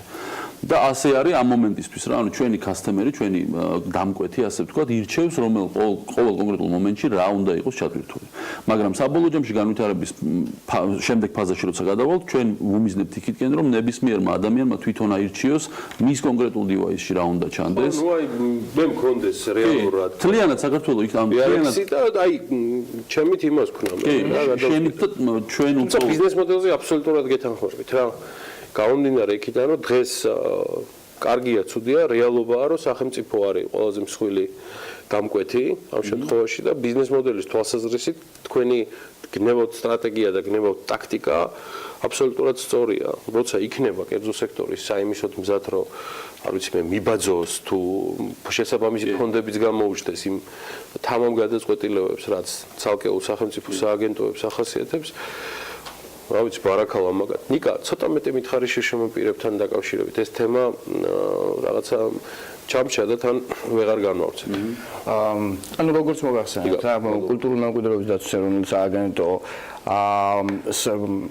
პროექტია ეს, რომ ჩვენ გავაკეთეთ სპეციალური სტენდი, რომელიც დგას უფლისციხის ცენტრში. ხო, უფლისციხის. მაგრამ ეს ხო არ არის, ანუ ბოლო ლოკაცია პირიქით ამით იწყება. ამით იწყება.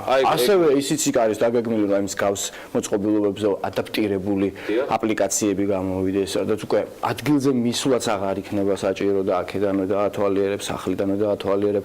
ანუ გეგმაში არის ის, რომ ჩვენ ყველა ადამიანს მივცეთ საშუალება სრულფასოვნად ემოციების დონეზე, არა მარტო ინფორმაციის დონეზე, აი გააღიქვან ის კულტურული მემკვიდრეობის ძეგლი, რომელიც მეცაც გეტყვით, ხა მე მაგალითად ხანდახან არ ვარ ხასიათზე, ხა ამ ძეგლის თავიდან ბოლომდე დათვალიერებით ვარძია მაგალითად, ხა უზარმაზარი ძეგლია, იქ შეიძლება არ გინდა ამდენი სიარული, ხო? რაღაცას დაათვალიერებ, რაღაცას ამით შემთხვევაში ვცხოვრობთ ადამიანებზე, რომლებსაც შეიძლება სურვილი აქვს, მაგრამ შესაძლებლობა არ აქვს ფიზიკურად. იმიტომ რომ ვისაც შესაძლებლობა არ აქვს, მათთვის გაკეთდა. თუმცა ამის გამოყენება ყველა შეუძლია. ხმით მხარდაჭერა, ანუ გიდის მომსახურება როგორ ხდება ეს ინტეგრირებული ის და აი თან რო გელაპარაკება მაგალითად ან როგორც ირჩევ ჩვეულებრივად აუდიოგიდი ოფიციალური აუდიოგიდი რაც ფუნქციონირებს უფლისციხის ტერიტორიაზე იგივე აუდიოგიდი გესმის ამ ვირტუალურ რეალობაშიც და ზუსტად იგივე ადგილას რომ მოხდები იგივე გესმის მაგრამ უკეთესი ან თქვათ თუ ართ ჩვენ ადგილას, სადაც აი თქვათ კესონებიან დარბაზში ვართ, ხო? გვეუბნება რომ თქვენ ხართ ახლა კესონებიან დარბაზში და ანუ ამას გვიყვება ხო რა არის ეს კესონები და ასე შემდეგ. ამ კესონებიან დარბაზს როცა მიყვება, ასევე აქ ვიზუალური ეფექტები შემოდის, რომ აი შემოისმევა ხაზი, რომ აი ეს არის კესონებიან დარბაზი. შენ რასაც გელაპარაკებ, ადამიანი ხელით მიგანიშნებს თქვათ, როდესაც რაღაცას ანახავთ, ხარ აბსოლუტურად შემოტანილია გრაფიკული ვიზუალური ეფექტები რა. ანუ ლოკაციები და დესტინაციები გაიზარდოს. გაიზარდოს. ასევე ჩვენ ახლა მაგალითად გვინის სააგენტოსთან ერთად მუშაობთ აპლიკაციაზე, რომელიც საქართველოს იქნებოდა ეგ ზედ აი ღვინის ტურიზმთან დაკავშირებით. კი ბატონო, ბორდოსთვის მომზადდა ერთი საბაზისო აპლიკაცია, რომელიც ახლა ღვინის სააგენტოს და საკპატენტის მიერ იყო ესეთი მხარდაჭერილი და ამ მომენტისთვის ერთი სტენდი დგას ღვინის სააგენტოში, რომელშიც ჩატვირთულია ეს აპლიკაცია და ანუ გეგმაში არის ამ წლის მანძილზე განვითარება ამ აპლიკაციის ადგილწარმოშობების შესახებ და ანუ ყველამ რო გაიგოს. ნიკა 14-ში რა შემადგენლობა იქნებით შტატებში? ეს დიკაგეთქო. ხო, 14-ში ვირექსის მხრიდან მივდივარ მე, ასევე მიდიან სტარტაპების ასოციაციის წარმომადგენლები და ასევე ორი სტარტაპი მივდივართ კიდე, ხო, სხვები რა, უბრალოდ ანუ ჩვენი პრინციპით მოქმედებს ერთი თუ შევიდა, რამდენიმე უნდა შეყვეს. უბრალოდ თქვენ ამ შემთხვევაში ლოკომოტივი ხართ. კი, ანუ ჩვენ მე რო გავედი და რო გვექნება საშუალება გავაკეთოთ იქიდან ჩართვა. სიამოვნებით. ტექნოლოგიები BMG-ს და VRX-ს გიждდებიან და შესაბამისად ტელეფონებით ჩართვები გვიყვანს. კი, სიამოვნებით. წინასწარ კიდე წარმატებებს გისურვებთ. გაიხარეთ. დიდი მადლობა მოსვლისთვის. ნიკა გოგოჭურს VRX-ის VRX-ის უკაცრავად დირექტორს და ნიკოლოზ როსტომაშვილს. ნიკას შედარებით იცნობ, დღეს უბრალოდ სათვალის გარეშე არის, მაგრამ მის ახალი იმისაც შეეგუეთ და რასთავარი არ დაივიწყოთ მთავარი იმიჯი, რომელიც ამ ყველას გვეკეთა და მოგვიხდა. იგი VRX-ის მართველი პარტნიორი და დამფუძნებელი გახავთ. ჩვენ ახლა კიდევ ერთი სიუჟეტი გვაქვს, რომელსაც ამ აპლიკაციების თემას გავაგრძელებთ, რომელიც Forbes-ის სამიზნედ იქცა თებერვალში. აპლიკაცია, რომელიც დიდი ქალაქებისთვის დიდ მონაცემებს აგროვებს და რომელიც ვარაუდობენ, რომ ურბანულ საცობებს დაამარცხებს. ორი ისრაელელი ანტრეპრენიორის მიერ შექმნილი აპლიკაცია 78 ქვეყანაში უკვე ხელმისაწვდომი. თუმცა წინ კიდევ უფრო დიდი გეგმები და გამოწვევებია. Move-ით შესახებ მეტი დეტალი მარიამ ადამიანის სიუჟეტში ვნახოთ.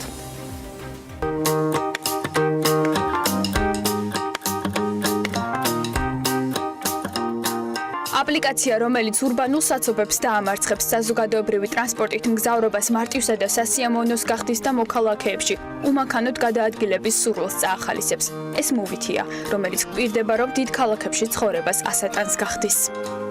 აპლიკაცია ოპტიმალური სამანქანო მარშრუტების განსაზღვრის მიზნით თავის მომხმარებელს გზაზე მიხვება. ადგილმდებარეობის მონაცემებისა და ახლო-მახლო მდებარე მომხმარებელთა მონაცემების კომბინირებას ახდენს და მის საფუძველზე ორ პუნქტს შორის ყველაზე ეფექტიან საჯარო ტრანზიტის პროგნოზირებას აკეთებს. შედეგად Move-ით მსოფლიოში ყველაზე ხშირად ჩამოტვირთული ტრანზიტის აპლიკაციად იქცა და სულ რაღაც 5 წელიწადში 100 მილიონი მომხმარებელი მოიპოვა. Move-ით 44-ნაზე 78 ქვეყანაშია ხელმისაწვდომი და სამსახურში მიმავალი თუ იქიდან მომავალი მგზავრი 1500 ქალაქში. ლექსინგტონითა და ლონდონით დაწყებული ჰანოით დამთავრებული სწორედ მისი მეტად არიან. გზავრთა უმეტესობამ არ იცის ზუსტად როდის მოვა მათი ავტობუსი, რომ აღარაფერი ვთქვათ იმაზე, თუ როგორ დაუკავშირდება ეს ავტობუსი სხვა ტრანზიტულ სერვისს, ან როდის შეიძლება ფეხით ან ველოსიპედით სიარული უფრო სწრაფი გამოდგეს. ანუ ურბანული მობილობა გლობალური პრობლემაა, ხოლო Move-ის ტრანზიტულ მონაცემებს შესწევს ძალას აგრძნობლად გაუმჯობესოს ჩვენი ქალაქების ცხოვრების ხარისხი. Move-ის პოტენციალი რეალურ დროში მიმდინარე სატრანზიტო ინფორმაციის მონეტიზირებას უკავშირდება. ეს ინფორმაცია კი ყოველდღიურად გენერირებულ 500 მილიონზე მეტ ცალკეულ მონაცემს მოიცავს. სამომავლოდ Move-მა უნდა დაამტკიცოს, რომ შეუძლია ეს მონაცემები ფულად აქციოს. კომპანიის თქმით, მონეტიზებას SS აიწყებენ და შემოსავალს არ ამხელენ, რომელიც Forbes-ის შეფასებით კვლავ უმნიშვნელოა. თუმცა აპლიკაცია შესწევს ძალას აგრძნობლად გაუმჯობესოს ჩვენი ქალაქების ცხოვრების ხარისხი.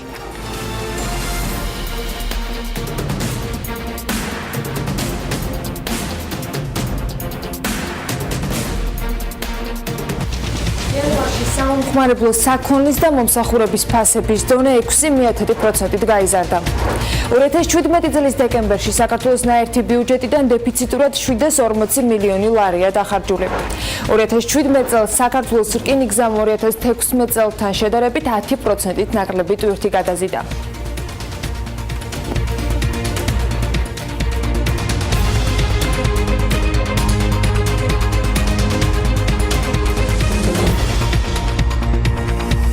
საქართველოს სტატისტიკის ეროვნული სამსახურის ინფორმაციით იანვარში სამომხმარებლო საქონლის და მომსახურების ფასების დონე 6% არის გაზრდილი. წლიურმა ინფლაციამ კი ანუ 12 თვის განმავლობაში ზრდამ შეადგინა 4.3%, რაც იმას ნიშნავს, რომ ბოლო 1 წელიწადში სამომხმარებლო პროდუქცია 4.3%-ით გაძვირდა.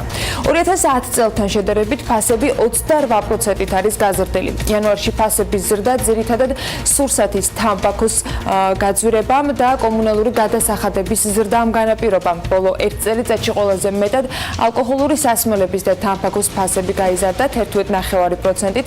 ტრანსპორტის ფასები 6.6%-ით არის გაზრდილი, სურსათის და უალკოჰოლო სასმელების ფასები კი 4.7%-ით. ჯანმრთელობის დაცვის ფასი კი 6.4%-ით გაიზარდა. ტანსაცმელი და ფეხსაცმელი 2.7%-ით გაიზარდა.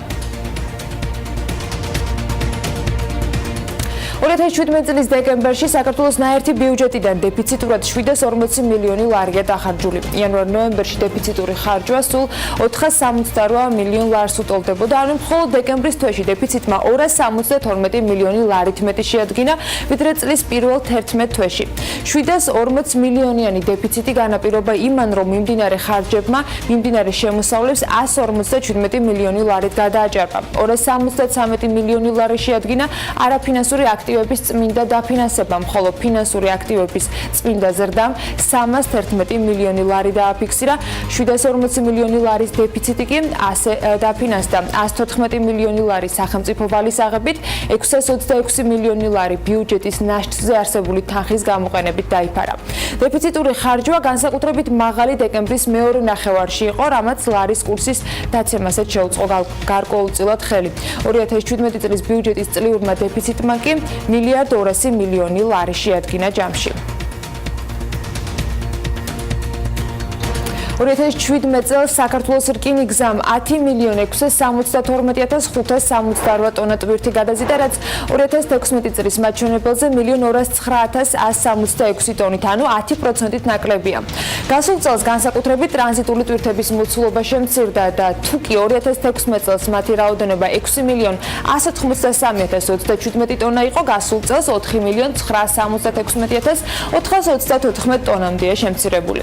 გადაზიდული ნედლი ნავთობის და ნავთობპროდუქტების რაოდენობა გასულ წელს 2016-თან შედარებით თითქმის მილიონი ტონით შემცირდა და დაახლოებით 4.347.000 ტონა შეადგენდა. შემცირდა მარცვლეულის და მარცვლეულის პროდუქტების გადაზიდვის მაჩვენებელიც და 302.267 ტონას გაუტოლდა. ნაცვლად 458.128 ტონისა. თითქმის მილიონი ტონით არის შემცირებული რკინისა და მანგანუმის მადანის გადაზიდვის მაჩვენებელიც და 462.000 ტონას უტოლდება. გადაზიდული ფერადი ლითონების მადნების რაოდენობამ კი 507.325 ტონა შეადგინა, რაც თითქმის 13.000 ტონით გაზრდილი მაჩვენებელია. გაზრდილია ქიმიური და მინერალური სასუქების გადაზიდვის მაჩვენებელი და წლიურად 565.912 ტონა დაფიქსირდა. გასულ წელს საქართველოს რკინიგზამ 41.392 კონტეინერი გადაზიდა ჯამში. ზარა ჰოუმი კი თბილისის მოლში გაიხსნა, სადაც სახლის აქსესუარების და დიზაინის მაღაზია იქნება. მაღაზიაში მისულ მომხმარებელს ადგილზე სხვადასხვა სახეობის ისეთი პროდუქციის ნახვა შეიძლება, როგორიც არის მაგალითად ჭურჭელი, თეთრეული და განსხვავებული დიზაინის სახლის აქსესუარები. მაღაზიის გახსნის დეტალები კი ვნახოთ სიუჟეტში.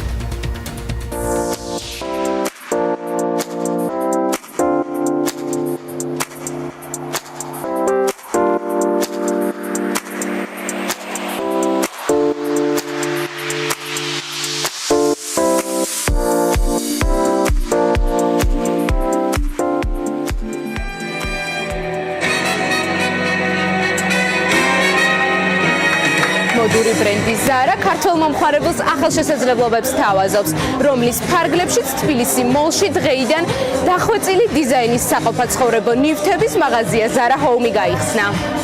სახლისთვის საჭირო აქსესუარების დიდი არჩევანი, მაღაზიის განსხვავებული ინტერიერი და სტილი, რომელიც მსოფლიოს მასშტაბით 70-ზე მეტ ქვეყანაშია ცნობილი.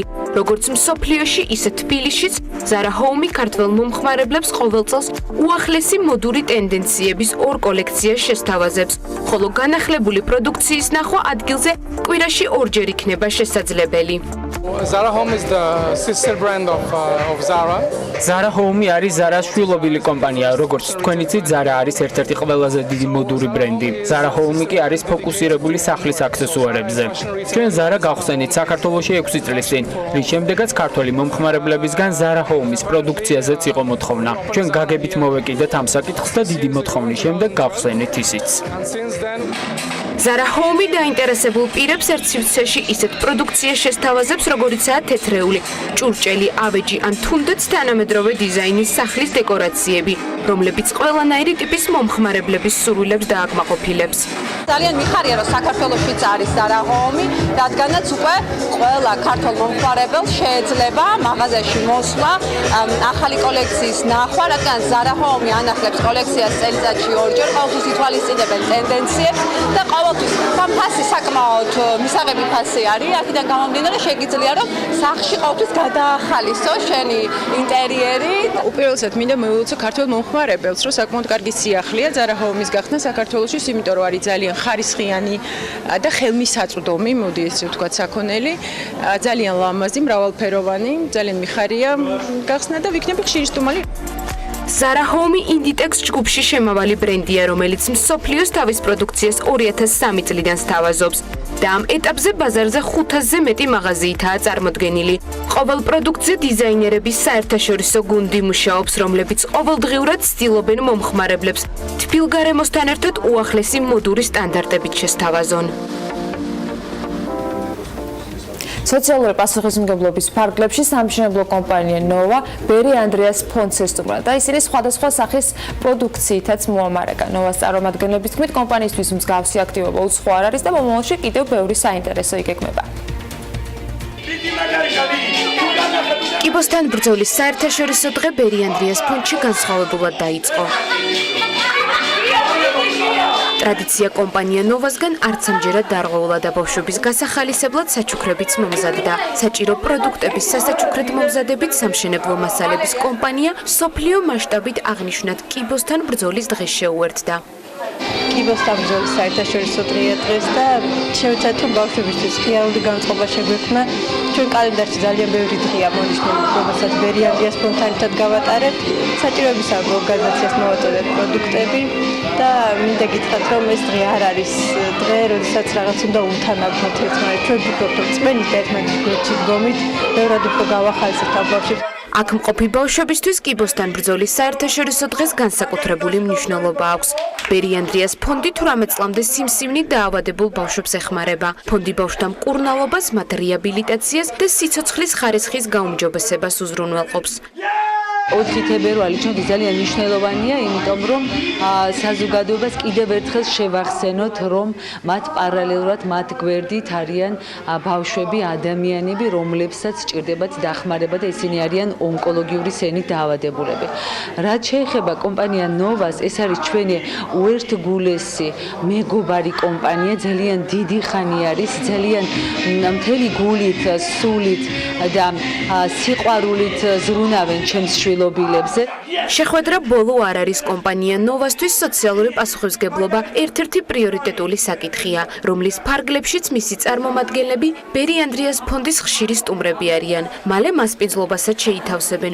კომპანია ნოვას ინიცირებით გაზაფხულზე ბედნიერების სახლის მშენებლობა დაიწყება. საჭირო აღსრულების სამინისტრო ბიზნეს სექტორს ძალიან საინტერესო წინადადებას შესთავაზებს ძალიან მალე პენტენციურ დაწესებულებებში საწარმოების გახსნის წინადადებით სულ მალე მიმართავენ. ამასთან ამ შემთხვევაში ბიზნეს სუბიექტებს, რომლებიც პენტენციურ დაწესებულებებში საწარმოების გახსნიან, ექნებათ შესაძლებლობა, რომ შეღავათები დაუწესდეთ. ამ შეღავათების დაწესებაზე საჭირო აღსრულების სამინისტროს და პრობაციის სამინისტრო იმ ინიციატივის ფარგლებში მუშაობენ, რომლითაც მსჯავრდებულები პენტენციურ დაწესებულებებში დასაქმდებიან, დასაქმების შესაბამისად კი დარჩენილი ვადა შეუმცირდება. გიორგი ციბაძესთან საჭირო აღსრულების და პრობაციის სამინისტროს ეკონომიკური დეპარტამენტის უფროსის მოადგილესთან ვისაუბრებთ ამ პროექტის შესახებ უფრო ვრცლად და მეტ ინფორმაციასაც მივიღებთ. მოგესალმებით. მადლობა სტუმრობისათვის. მადლობა მოწვევისთვის. საინტერესო თემაა ჩვენთვის, ბიზნესის თემაც არის და მეორე მხრივ კვეთაა თქვენ სამინისტროსთან. ვიდრე გადავალ გეგმებზე, რომელზეც ვიცი რომ ჯერჯერობით მინდის მუშაობა პაკეტური თვალსაზრისით, ანუ ბიზნესის ენაზე რო ვისაუბროთ, ჯერ კონკრეტიკა შესათავაზებელი ბიზნესისთვის არ არის. სამინისტროსთან და ასევე საერთაშორისო გამოცდილების გაზიარება მიდის მაგ კუთხით, რაღაც მაქსიმალურად ისეთი პროექტი შევიდეს, რომ თავიდანვე კარგად შევიდეს. ანუ ამის გამოცდილება რეალურად საზღვარგარეთ არის კი, მაგრამ საქართველოში ეს პირველი იქნება უპრეცედენტო გადადგმული ნაბიჯი იქნება ჩვენი მინისტრის, ანუ ბატონი კახიკაყიშვილი დაინტერესებული არის და მისი პირველი ამოცანა არის პატიმართა რესოციალიზაცია, რეაბილიტაცია ამ კუთხით. და ყველაფერს აკეთებს იმისთვის, რომ ყველა პროექტი დაინერგოს, რაც რის საშუალებითაც პატიმრები დასაქმდებიან.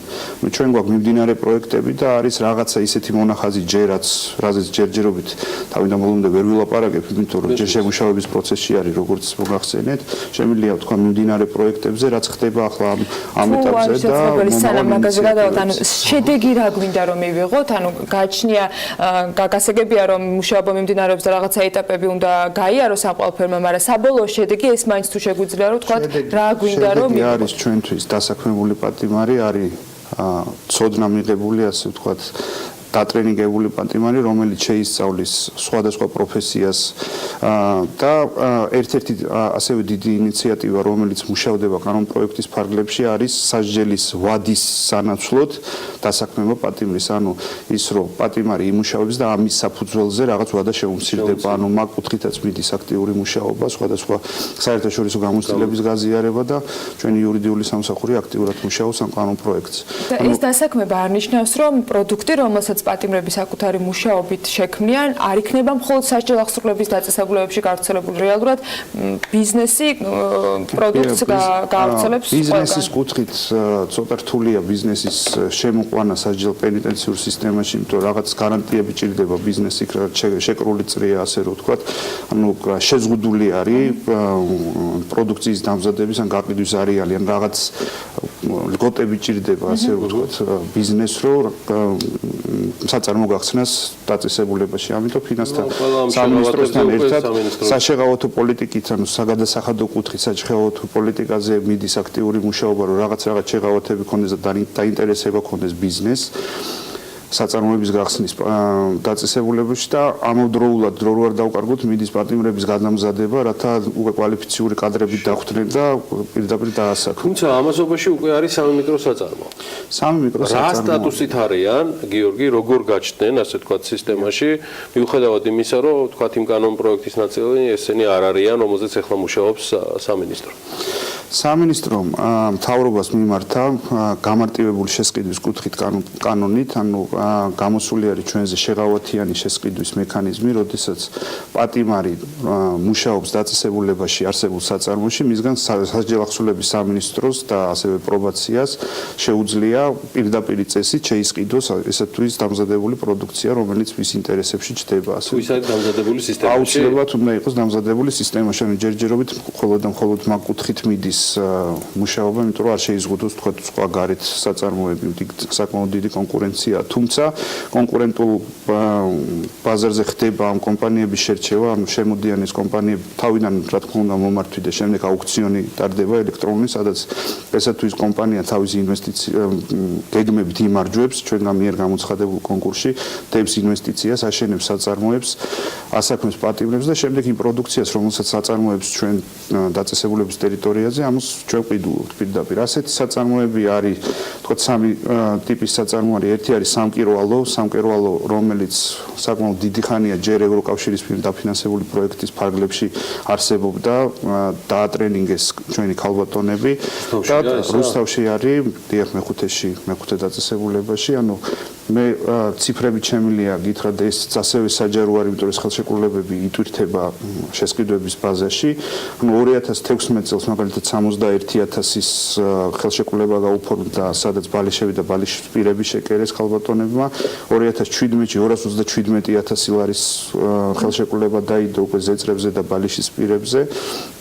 2018-ში აქტიურად მიდის მოლაპარაკებები, ან ჩვენ კი შეგვიძლია პირდაპირ შესყიდვა, მაგრამ ყოველთვის არსებობს რაღაც შეზღუდვები, რომ გარეთ კონკურენცია არ შეიზღუდოს, ასე რომ ჯერჯერობით ბაზრის კვლევის ეტაპზე არის, ბაზრის კვლევაში თუ გამოვლინდა, რომ კონკურენტული ფასი ექნება და საბაზრო ფასი და არ გადააჭარბებს გარეთ არსებულ ფასებს, მაგ შემთხვევაში ჩვენ შეგვიძლია გაუფორმოთ ხელშეკრულება ამ საწარმოს და დაახლოებით 32 პატიმარი არის დასაქმებული, როგორც ვიცი, ამ საწარმოში კერძოდ. დანარჩენ ორზე, ანუ ერთი არის პროფილი, მეორე საწარმოში არის პურის გამოცხობა, საცხობი არის, რომელიც რეალურად დაახლოებით 10,000 პურს აცხობს. დღეში ის კომპანია, რომელიც შემოვიდა 300,000 ლარის ინვესტიცია ჩადო, აშენა საწარმოები და მოახდინა ამ ყველაფრის აღჭურვა. და დასაქმებული ყავს დაახლოებით 30 პატიმარი თუ სწორად მახსოვს. ანუ ეს პატიმართა რაოდენობა საკმარისია იმისთვის, რომ მთლიანად დაწესებულის ტერიტორიაზე ბრალდებულები დაუკმაყოფილონ მოთხოვნები უზრუნველყოფილი იყვნენ. კი, პურის მიმართულებით და ასევე ჩვენი ჯარი და სპეცდანიშნულების რაზმიც იგივე პურს. თქვენი სისტემის ხო, თქვენი სისტემის კი. აქაც თქვენ მომარაგება რომ მომხდარიყო, გამარტივებული შესყიდვის წესით მოხდა? გამარტივებული შესყიდვის წესით მოხდა, რომელზეც ყოველთვიურად ბაზრის კვლევა მიმდინარეობს შესაბამისად. კანონით? შესყიდვა იყო, ანუ ადრე იყო ეს კვების კომპონენტი ჩადებული, თუმცა ვინაიდან ბიზნეს სექტორიდან წამოვიდა ინიციატივები, რომ პურის გაწარმოები შეიძლებოდა შეექმნა და შეიძლებოდა საკმაოდ დიდი ინვესტიცია ჩაედო იმ კომპანიას იმისთვის, რომ დაგვესაქმებინა პატიმრები და მომხდარიყო მათი რესოციალიზაცია, რეაბილიტაცია გარემოში. ამისთვის ჩვენმა მინისტრმა გადადგა ის ნაბიჯი, რომ გამიჯნა ეს ორი თემა ერთმანეთისგან, ანუ კვება დარჩა ცალკე და პურისთვის გამოვიდა ცალკე, შეიქმნა ცალკე საწარმო, სადაც ეს პატიმრები დასაქმებულები არიან. თუმცა შეიძლება იგივე მოხდეს მომავალში რაღაც სხვადასხვა კვების კომპონენტებზე. მესამე საწარმო ძირითადად ამზადებს ავეჯს და პატარ-პატარა საქმეებს ვაძლევთ, ცოტა მასშტაბური იმდენად არ არის, ვინაიდან ისეთი მოთხოვნა არ არის. აქ არის სამინისტროს პერსპექტივა, არა, აქ არის სახელმწიფო წიდის ფლობელი კომპანია, რომელსაც დასაქმებული ყავს პრობაციონერები და ანუ პატიმრები. რამდენად არის შესაძლებლობა თუ ხედავთ რაღაც განვითარების რაღაც ეტაპზე იმ შესაძლებლობას, რომ თავად პატიმრების მიერ იყოს შექმნილი საწარმო და ბიზნესი, როგორც ესეთი, თუ მათ იქიდან გამომდინარე ეზღუდებათ გარკვეული ფინანსური საქმიანობა და გარკვეული ადმინისტრირების თქვა შესაძლებლობები. ამ კუთხითაც ჩვენმა მინისტრმა უპრეცედენტო გადაწყვეტილება მიიღო და არსებობს ახლა ჩვენ შევქმნით ონლაინ მაღაზია, სადაც ფინანსთა სამინისტროს მხარდაჭერით ასევე გამარტივებული წესით პატიმრებმა მოიპოვეს მიკრობიზნეს სტატუსი ჩვენი სოციალური მუშაკების დახმარებით. ახლა დაახლოებით 60 პატიმარი არის ამ საქმიანობით დასაქმებული და თავიანთ ხელნაკეთ ნივთებს ყიდიან ელექტრონული ვებგვერდის საშუალებით. ასევე ევროკავშირის პროექტის დახმარებით ჩვენ გვაქვს ვთქვათ მინანქრის საამქრო, კერამიკის საამქროები, ასევე ტყავზე მუშაობენ, ასევე მე-16 დაწესებულებაში აქტიურად მიმდინარეობს კულინარიის კურსების სწავლება, სადაც ბატონი მანუელი არის მთავარი შეფ-повარი და იქ ასწავლის და საკმაოდ დატრენინგებული ხალხი არის მაგ კუთხით, ასე რომ ან შიგნით თუ მოხდა რაღაც ისეთი პროექტი, რომ საჭმლის გაკეთება მოუნდება თუ სხვა ამ ცოდნას გამოიყენებენ, მზად არიან ჩვენი პატიმრები ამ კუთხით დასაქმების მიმართულებით. დაახლოებით როდესაც გეკმევთ, რომ პროექტი, რომელზეც ჩვენ თავში დავიწყეთ საუბარი, ბოლოში გავიდეს და რეალურად შედგეს. ეს ყველაფერი წელს უნდა მოხდეს.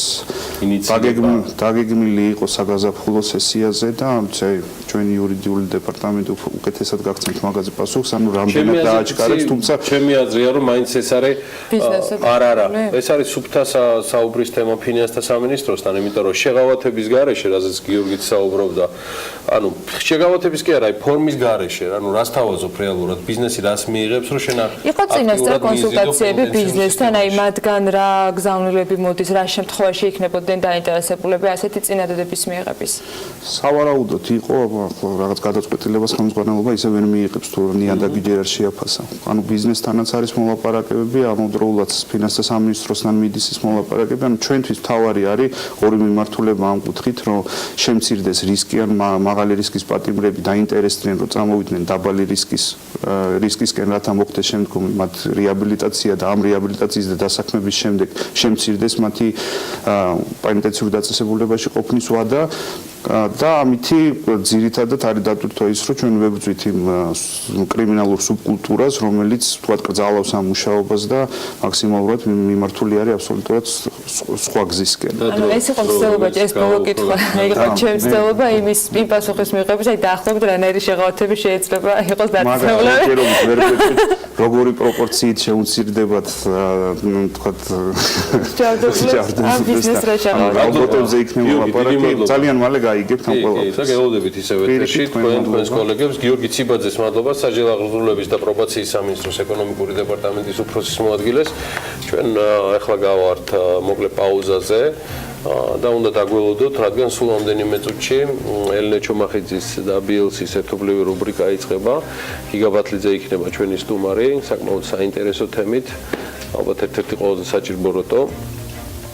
არა მხოლოდ ასე ვთქვათ, საქმის წარმოების კუთხით, არამედ ჩვენი ქვეყნისთვის, როგორც რეიტინგებში პოზიციონირების და სხვა მიმართულებით, მოკლედ გაკოტრების თემაზე ვისაუბრებთ და ძალიან საფუძვლიანად დროებით, მალე დაგიბრუნდებით.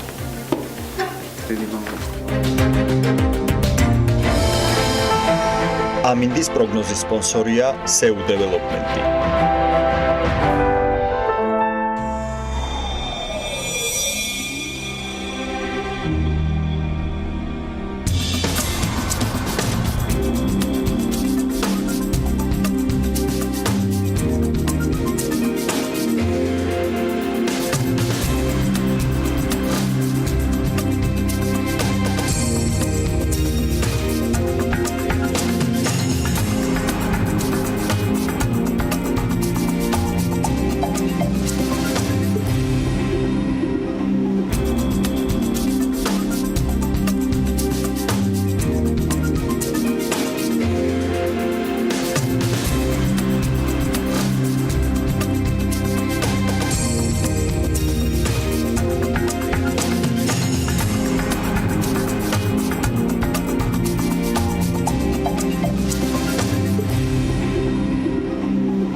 ამინდის პროგნოზის სპონსორია SEU Development-ი.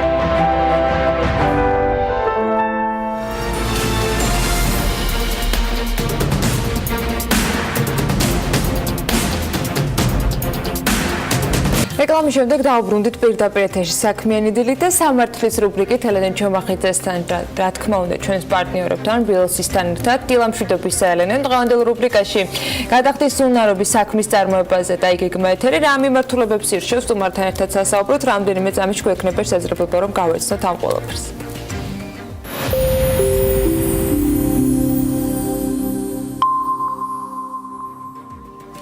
ანა, იუსტიციის სამინისტროს სხვა უწყებებთან და საერთაშორისო ორგანიზაციებთან ერთად გადახდის უნარობის საქმის წარმოების შესახებ სრულიად ახალ კანონს წერს. Როგორი იქნება გადახდის უნარობის საქმის წარმოების შესახებ საბოლოო კანონპროექტი, ჯერჯერობით ეს ჩვენთვის ყოველ შემთხვევაში უცნობია, თუმცა იუსტიციის სამინისტრის მოადგილემ საქმის კურსთან საუბარში გასული წლის ნოემბერში იმ ძირითად ცვლილებებზე ისაუბრა, რაზეც ახალი კანონი გავრცელდება. Როგორც მიხეილ სარჯველაძე განმარტავდა, კანონის მთავარი დანიშნულება ფინანსური სიძნელეების მქონე სტრუქტურების დახმარება იქნება, როგორც რეაბილიტაციის, ისე გაკოტრების საქმის წარმოების მიმართულებით.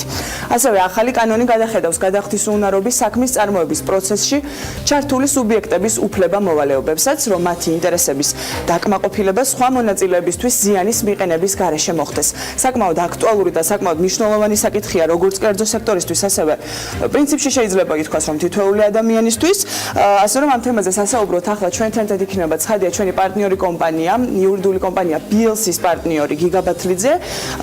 მოგესალმებით ბატონო გიგა, ძალიან დიდი მადლობა მობრძანებისთვის. მე მაყურებელს მინდა შევახსენო, რომ ბატონი გიგა გადახდის უნარობის სამუშაო ჯგუფის რეფორმის სამუშაო ჯგუფის წევრიც გახლავთ, ასე რომ ორმაგაც საინტერესო და მნიშვნელოვანი ახლა თქვენთან საუბარი ბატონო გიგა.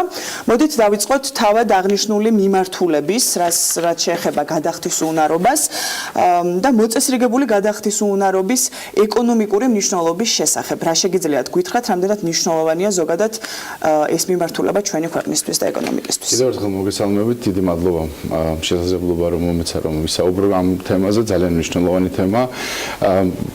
მოკლე შესავალი დავიწყებ, ანუ ზოგადად საინვესტიციო გარემოსთან კავშირში, როდესაც საუბარი ეხება ინვესტირებას, ანუ ეს არის პროექტის საწყისი ეტაპი, გადახდის უნარობა თითქოს და არ გამოიყურება როგორც მნიშვნელოვანი ინსტრუმენტი შემდგომი ეკონომიკური მოწესრიგებისთვის.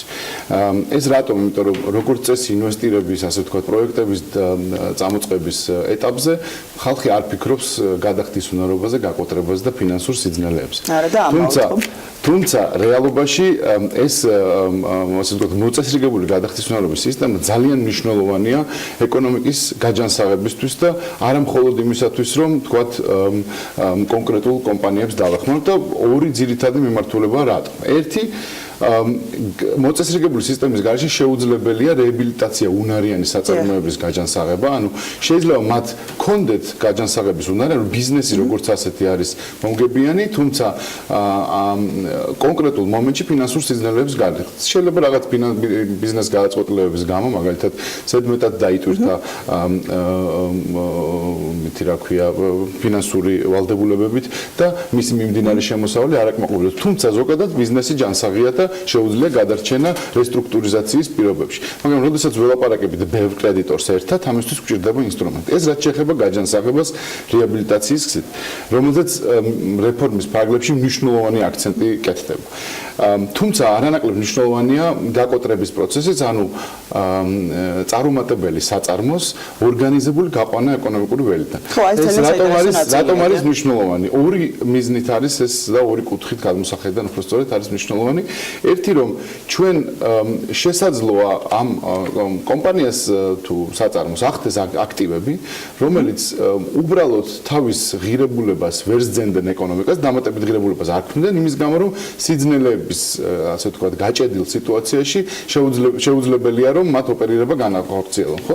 მნიშვნელოვანია რომ ეს აქტივები გამოვიტანოთ და ძალიან სწრაფად, მეთოდურად და ძალიან ეფექტურად გამოვიტანოთ წარუმატებელი კომპანიიდან და დაუბრუნოთ ეკონომიკას.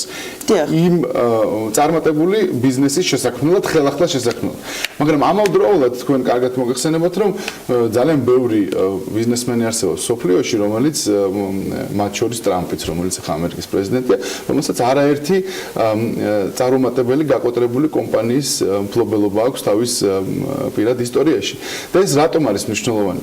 ის სტიგმა რომ მე ერთხელ წარუმატებელი აღმოჩნდი ჩემ ბიზნესთან ერთად არ გამორიცხავს რომ ეს ადამიანი სხვა ბიზნესში ასევე წარმატებული აღმოჩნდეს. ამიტომ რაც უფრო დროზე დაძლევს და მოიშორებს წარუმატებელ ბიზნესს და შესაძლებლობა მიეცემა ახალი ბიზნესის წარმოების, ეს ადამიანი ეკონომიკისთვის უფრო მნიშვნელოვანი და ღირებული ხდება. ანუ ეს რა თქმა უნდა ერთ-ერთი პროპორციული არ არის, ყველა ადამიანი ვერ იქნება, მაგრამ ჩვენ შეიძლება ვკარგავთ რესურს რისკიანი გონიერი ადამიანების, რომლებსაც ერთხელ წარუმატებლობის გამო შემდგომი შესაძლებლობები აღარ ეძლევა. თან მithumetes ისეთ ქვეყანაში როგორც საქართველო, ისედაც არ ვართ განებიურებული და მეთანხმებით ალბათ ბევრი ისეთი მსხვილი ბიზნესმენით, მithumetes რომ პრობლემაა ის რომ საქართველოში ამ მიმართულებით კანონი გამართული ჯერჯერობით მაინც არ არის. თუმცა კარგია რომ ამაზე უკვე მუშაობენ შესაბამისი უწყებები. მოდით თქვენ ყურადღებას გავამახვილებდი რეიტინგებზე და მინდა მოვიშველო ამ შემთხვევაში doing business-ის მიმართულებით ეს რეიტინგი. თქვენ ახსენეთ წეგან ინვესტორები და ამ კუთხით გადახდის უნარობის საქმის წარმოება და საკმაოდ ისეთ მჭიდრო კავშირია ამ ორ ცნებას შორის, ესე რომ ვთქვათ და მინდა რომ ვისაუბროთ ახლა იმ შედეგებზე პირველ რიგში, რაც ჩვენ რეიტინგებში გვაქვს, საერთაშორისო რეიტინგებში და რამდენად ახდენს ეს დაწინაურება იქნება თუ მდგომარეობის გაუარესება ზოგადად ინვესტიციებზე გავლენას. ანუ ინვესტიციებზე გავლენას პირდაპირ პროპორციულად არ ახდენს ალბათ, იმიტომ რომ თვითონ ინვესტორები გადაწყვეტილების მიღებისას უფრო ყურადღებით უყურებენ რა კონკრეტული ეფექტები ექნება გადახდის უნარობას შემდგომში და ამაზე ნება მომეცით რომ ცოტა მოგვიანებით ვისაუბრო რა პრობლემებს ვაწყდებით დღესაც რეფორმის შემდეგ. თუმცა ისტორიულად რომ მიმოვიხილოთ ჩვენი doing business-ის რენკინგებში წარმატების მიუხედავად გადახდის უნარობა რჩებოდა ერთ-ერთ ყველაზე სუსტ წერტილად ასე ვთქვათ ამ რენკინგების შემადგენელი ფაქტორებში.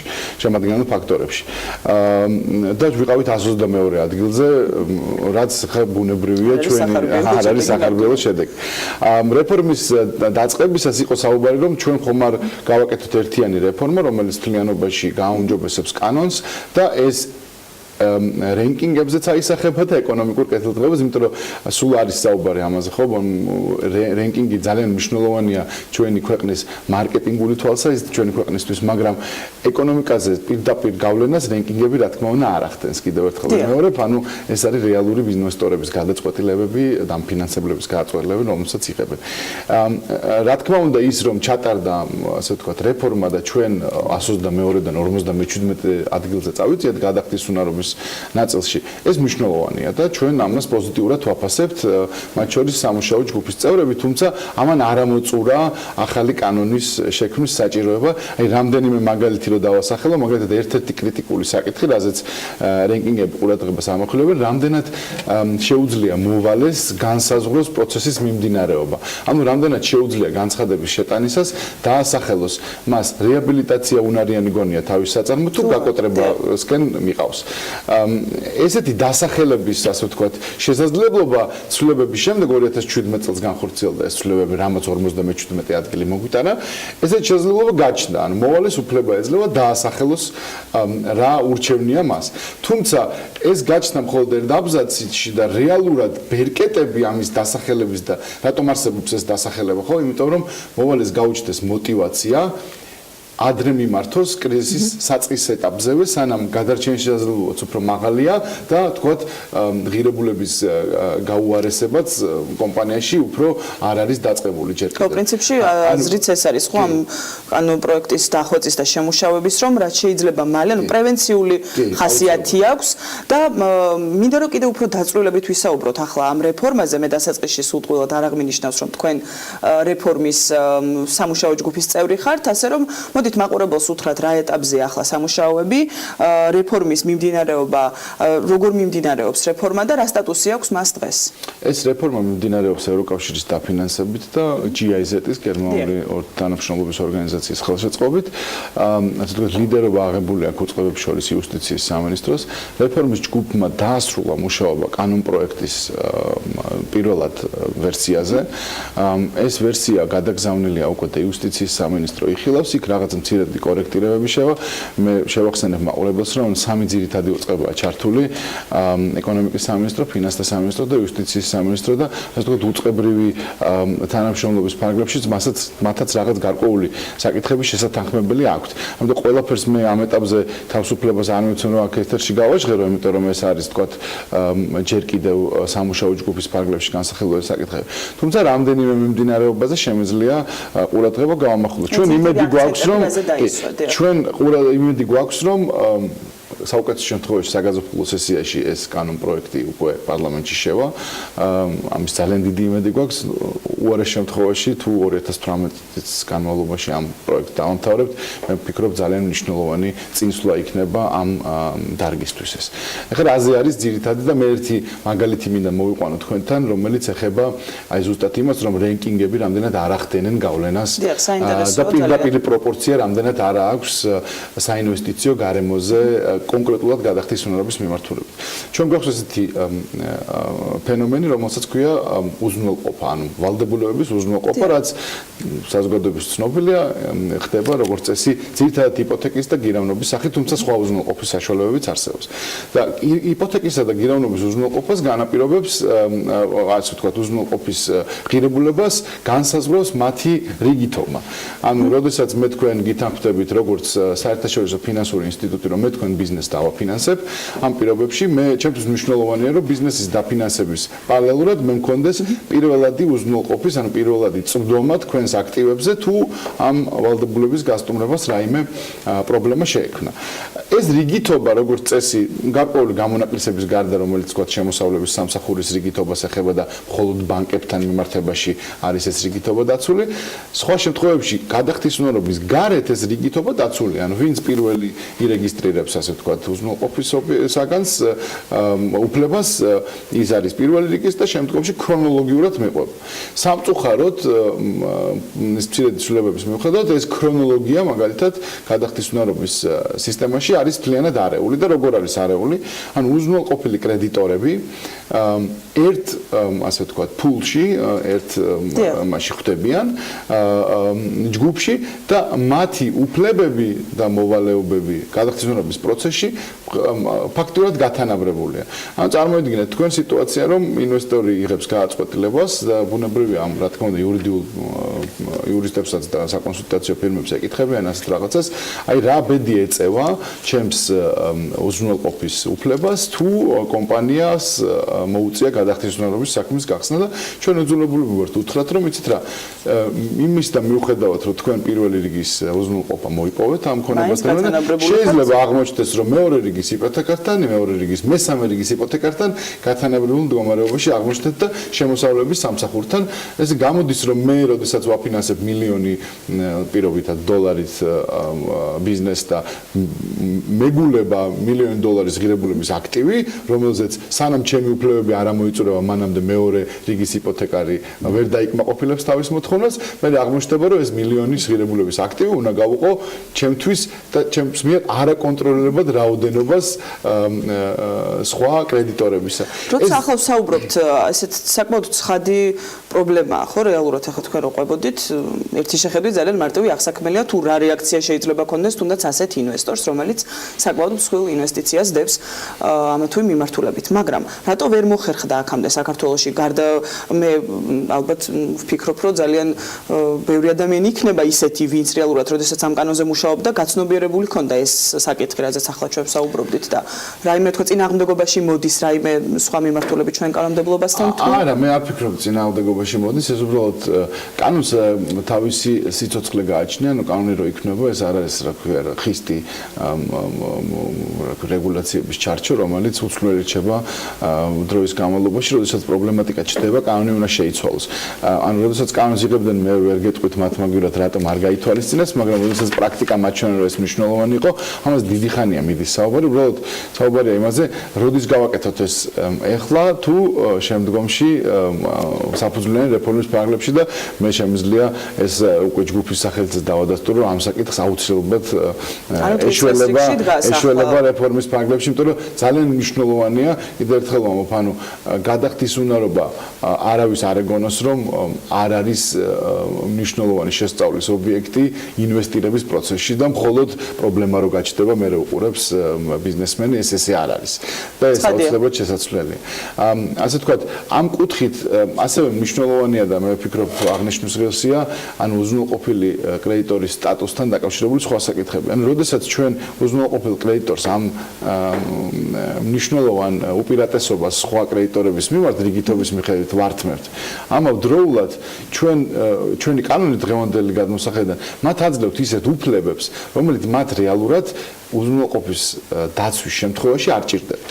ანუ არასაჭირო ბერკეტებს აძლევთ. მაგალითად, დღეს რეაბილიტაციის საკითხზე, რეაბილიტაციის გეგმასთან დაკავშირებით გააწყვეტილებას იღებს უზრუნველყოფილი კრედიტორი, ან უზრუნველყოფილი კრედიტორები. მაშინ, როდესაც თუ საუკეთესო პრაქტიკა, მსოფლიოს საუკეთესო პრაქტიკა მიგვითითებს, რომ უზრუნველყოფილ კრედიტორს შენ მისი უფლებების გარანტიის პირობით არ გაატან ქონებას, რომელიც რეალურად მას ეკუთვნის, ხო? ანუ უზრუნველყოფის საგანი, რომელზეც მას პირველი რიგის იპოთეკა აქვს, ან გირავნობა, მისი კუთვნილია, ვინაიდან ამით შეუძლია მოთხოვნა დაიკმაყოფილოს. არ ატან, იმიტომ რომ რეაბილიტაციას ხელი შეუწყო, მაგრამ მის, ასე ვთქვათ, უფლებების გარანტიას აძლევს, მაგრამ რეაბილიტაციასთან დაკავშირებით გააწყვეტილებაში ისინი ხმის უფლებით საუკეთესო პრაქტიკის მიხედვით არ სარგებლობენ. რატომ? იმიტომ რომ ის არ არის, ან არ შეიძლება როგორც წესი დაინტერესებული იყოს რეაბილიტაციით. ამიტომ ასე ვთქვათ, ინტერესთა კონფლიქტი, ანუ ერთის მხრივ მე მაქვს ხალისხიანი უზრუნველყოფა და ეს ხალისხიანი უზრუნველყოფა ხელს მიწყობს, რომ მე დავიკმაყოფილო ჩემი ინტერესი, ჩემი მოთხოვნა, თუ ამ პირობებში მე ვარ დაინტერესებული რეაბილიტაციით, მე შეიძლება ხმა მივცე, მაგრამ არ შეიძლება იმაზე უპირატესი ხმა მქონდეს, ვიდრე ის კრედიტორები, რომლებიც ბუნებრივად დაინტერესებულები არიან რეაბილიტაციით, ვინაიდან რეაბილიტაციის გარეშე ისინი ვერაფერს ვერ იღებენ.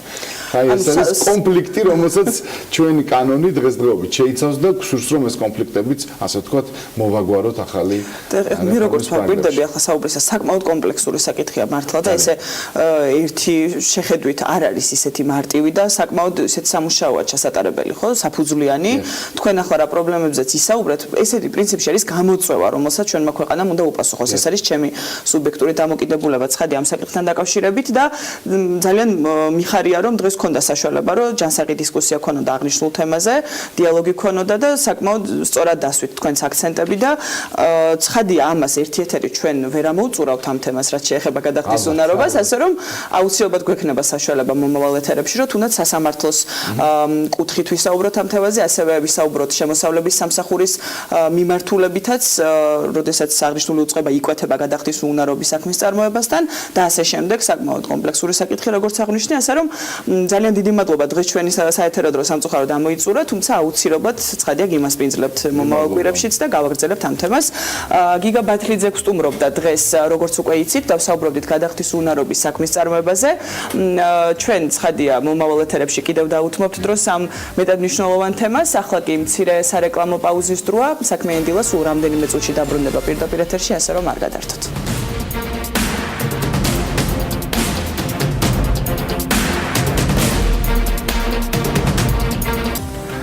2017 წელს საქართველოსთან ექსპორტმა 2 მილიარდ 728 მილიონი დოლარი შეადგინა. ეს მაჩვენებელი 2016 წლის მონაცემზე არის 29%-ით მეტი. 2017 წელს სასაქონლო ჯგუფებიდან საექსპორტო ათეულში პირველი ადგილი სპილენძის მადნებს და კონცენტრატებს ეკავა და უკავია და მთელი ექსპორტის 15%-ზე მეტი შეადგინა.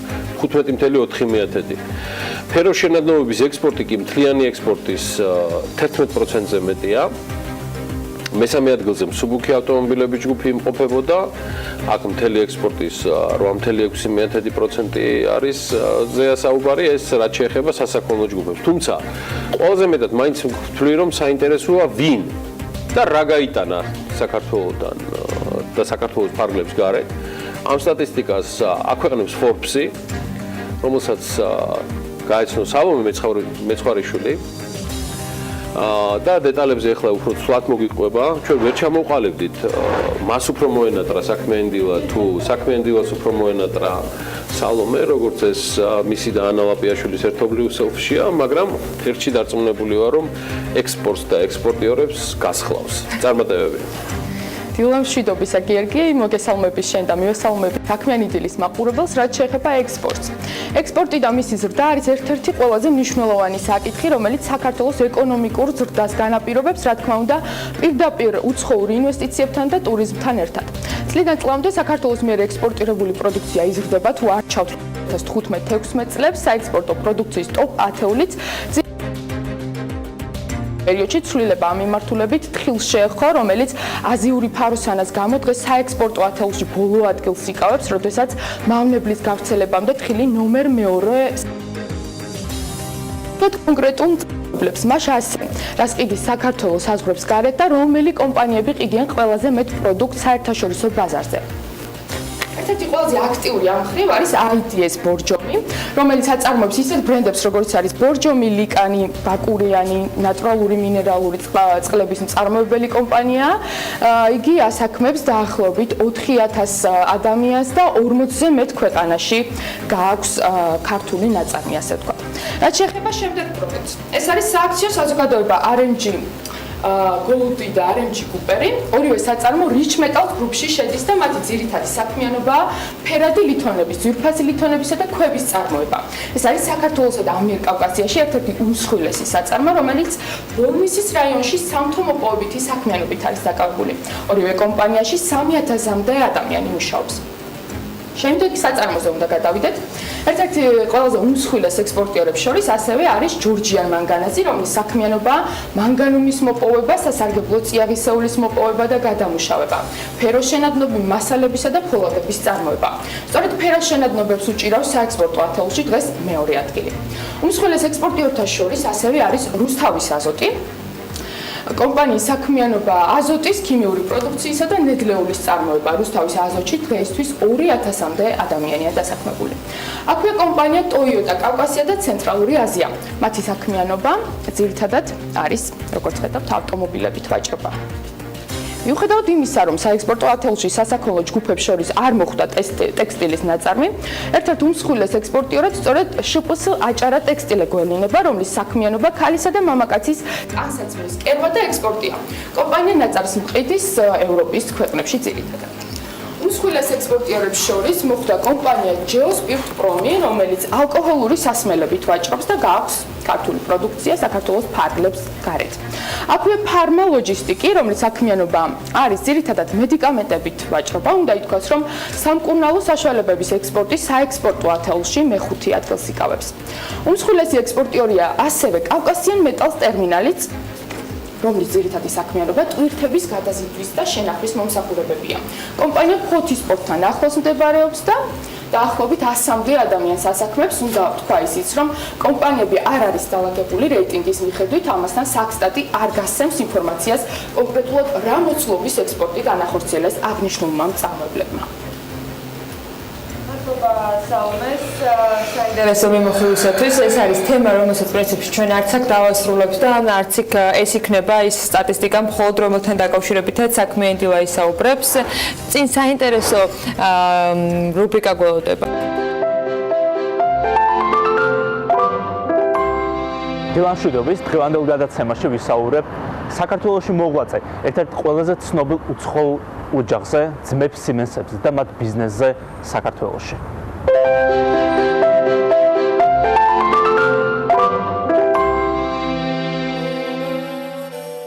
1868 წლის 17 ნოემბერს თბილისში რუსულენოვან გაზეთში კავკასში ერთი საინტერესო განცხადება გამოჩნდა. ძმების სიმენსები ითხოვდნენ 2-3 ოთახიანი ბინის მოძებნას სოლოლაკის რაიონში და ეს შენობა მოიძებნა ზუსტად იმ ადგილას, რომელსაც თქვენ ხედავთ ზუსტად ჩემს უკან ამ შენობაში, თანამედროვე ლადო ასათიანის ნომერ 30-ში. ჩვენ მათზე უკვე ვისაუბრეთ, ეს ის ოჯახი არის, რომელმაც საქართველოში დაიწყო ნავთობის მოპოვება და სხვა წიაღისეულის მოძებნა და გამოყენება საქართველოს მასშტაბით და ევროპაში გატარა. ამავდროულად ძმების სიმენსები საინტერესონი არიან იმითაც, რომ ისინი პირველები იყვნენ, ვინც გაიყვანეს სატელეგრაფო ხაზები საქართველოში. პირველი სატელეგრაფო ხაზი 1858 წელს გაიყვანეს თბილისიდან კოჯრამდე. მომდევნო ხაზები იყო თბილისი მოსკოვის მიმართულებით. შემდეგი იყო თბილისი ფოთის მიმართულებით. ასევე იყო ბაქოსა და თბილისამდე გაყვანილი სატელეგრაფო ხაზები. თუმცა ყველაზე საინტერესო ალბათ ის არის, რომ საქართველოზე გადიოდა 1870 წელს გახსნილი ყველაზე ცნობილი ინდოეთის ტელეგრაფი, ქალაქ ლონდონიდან ინდოეთამდე, ქალაქ კალკუტამდე. ეს ხაზი გადიოდა საქართველოზე სოხუმი, ქუთაისი, თბილისის მიმართულებით. ძმების სიმენსებიდან ყველაზე ცნობილი წარმომადგენლები, რომლებიც თბილისში ცხოვრობდნენ, იყვნენ ვალტერ სიმენსი და ოტო სიმენსი. ვალტერ სიმენსი სამწუხარო ბედი ეწია, რადგან სტუმრად მიმავალი ის 35 წლის ასაკში ცხენიდან ჩამოვარდა. ვალტერ სიმენსი დასაფლავებულია ვერის სასაფლაოზე, თუმცა მისი საფლავი დღემდე არ არის აღმოჩენილი. მეორე ძმა ოტო სიმენსი იყო პრუსიის წარმომადგენელი სამხრეთ კავკასიაში და ის 1871 წელს გარდაიცვალა. ის ასევე არის დასაფლავებული ვერის სასაფლაოზე და ისევე როგორც ვალტერის შემთხვევაში ჩვენ არ მოგვეპოვება ზუსტი ადგილსაყოფელი მისი საფლავის. სიმენსების წარმომადგენლობა თბილისში იყო ერთ-ერთი ყველაზე მნიშვნელოვანი, რაც მათ გაუხსნიათ ამ რეგიონში. ქალაქ ვენასა და სანქტ-პეტერბურგის შემდეგ ისინი ზუსტად თბილისში ჩამოვიდნენ, რადგან თბილისის ადგილმდებარეობა მათ ხელს აძლევდა უფრო ახლოს ყოფილიყვნენ მახლობელ აღმოსავლეთთან და რუსეთის ცენტრალურ ნაწილებთან. ასეთი იყო ძმების სიმენსების მოღვაწეობა საქართველოში. ადამიანების, რომელმაც შექმნეს სოფლიოში ერთ-ერთი ყველაზე ცნობილი ბრენდი, კომპანია სიმენსი და პირველმა დაიწყო საქართველოში ნავთობის მოპოვება და სატელეგრაფო ხაზების გაყვანა.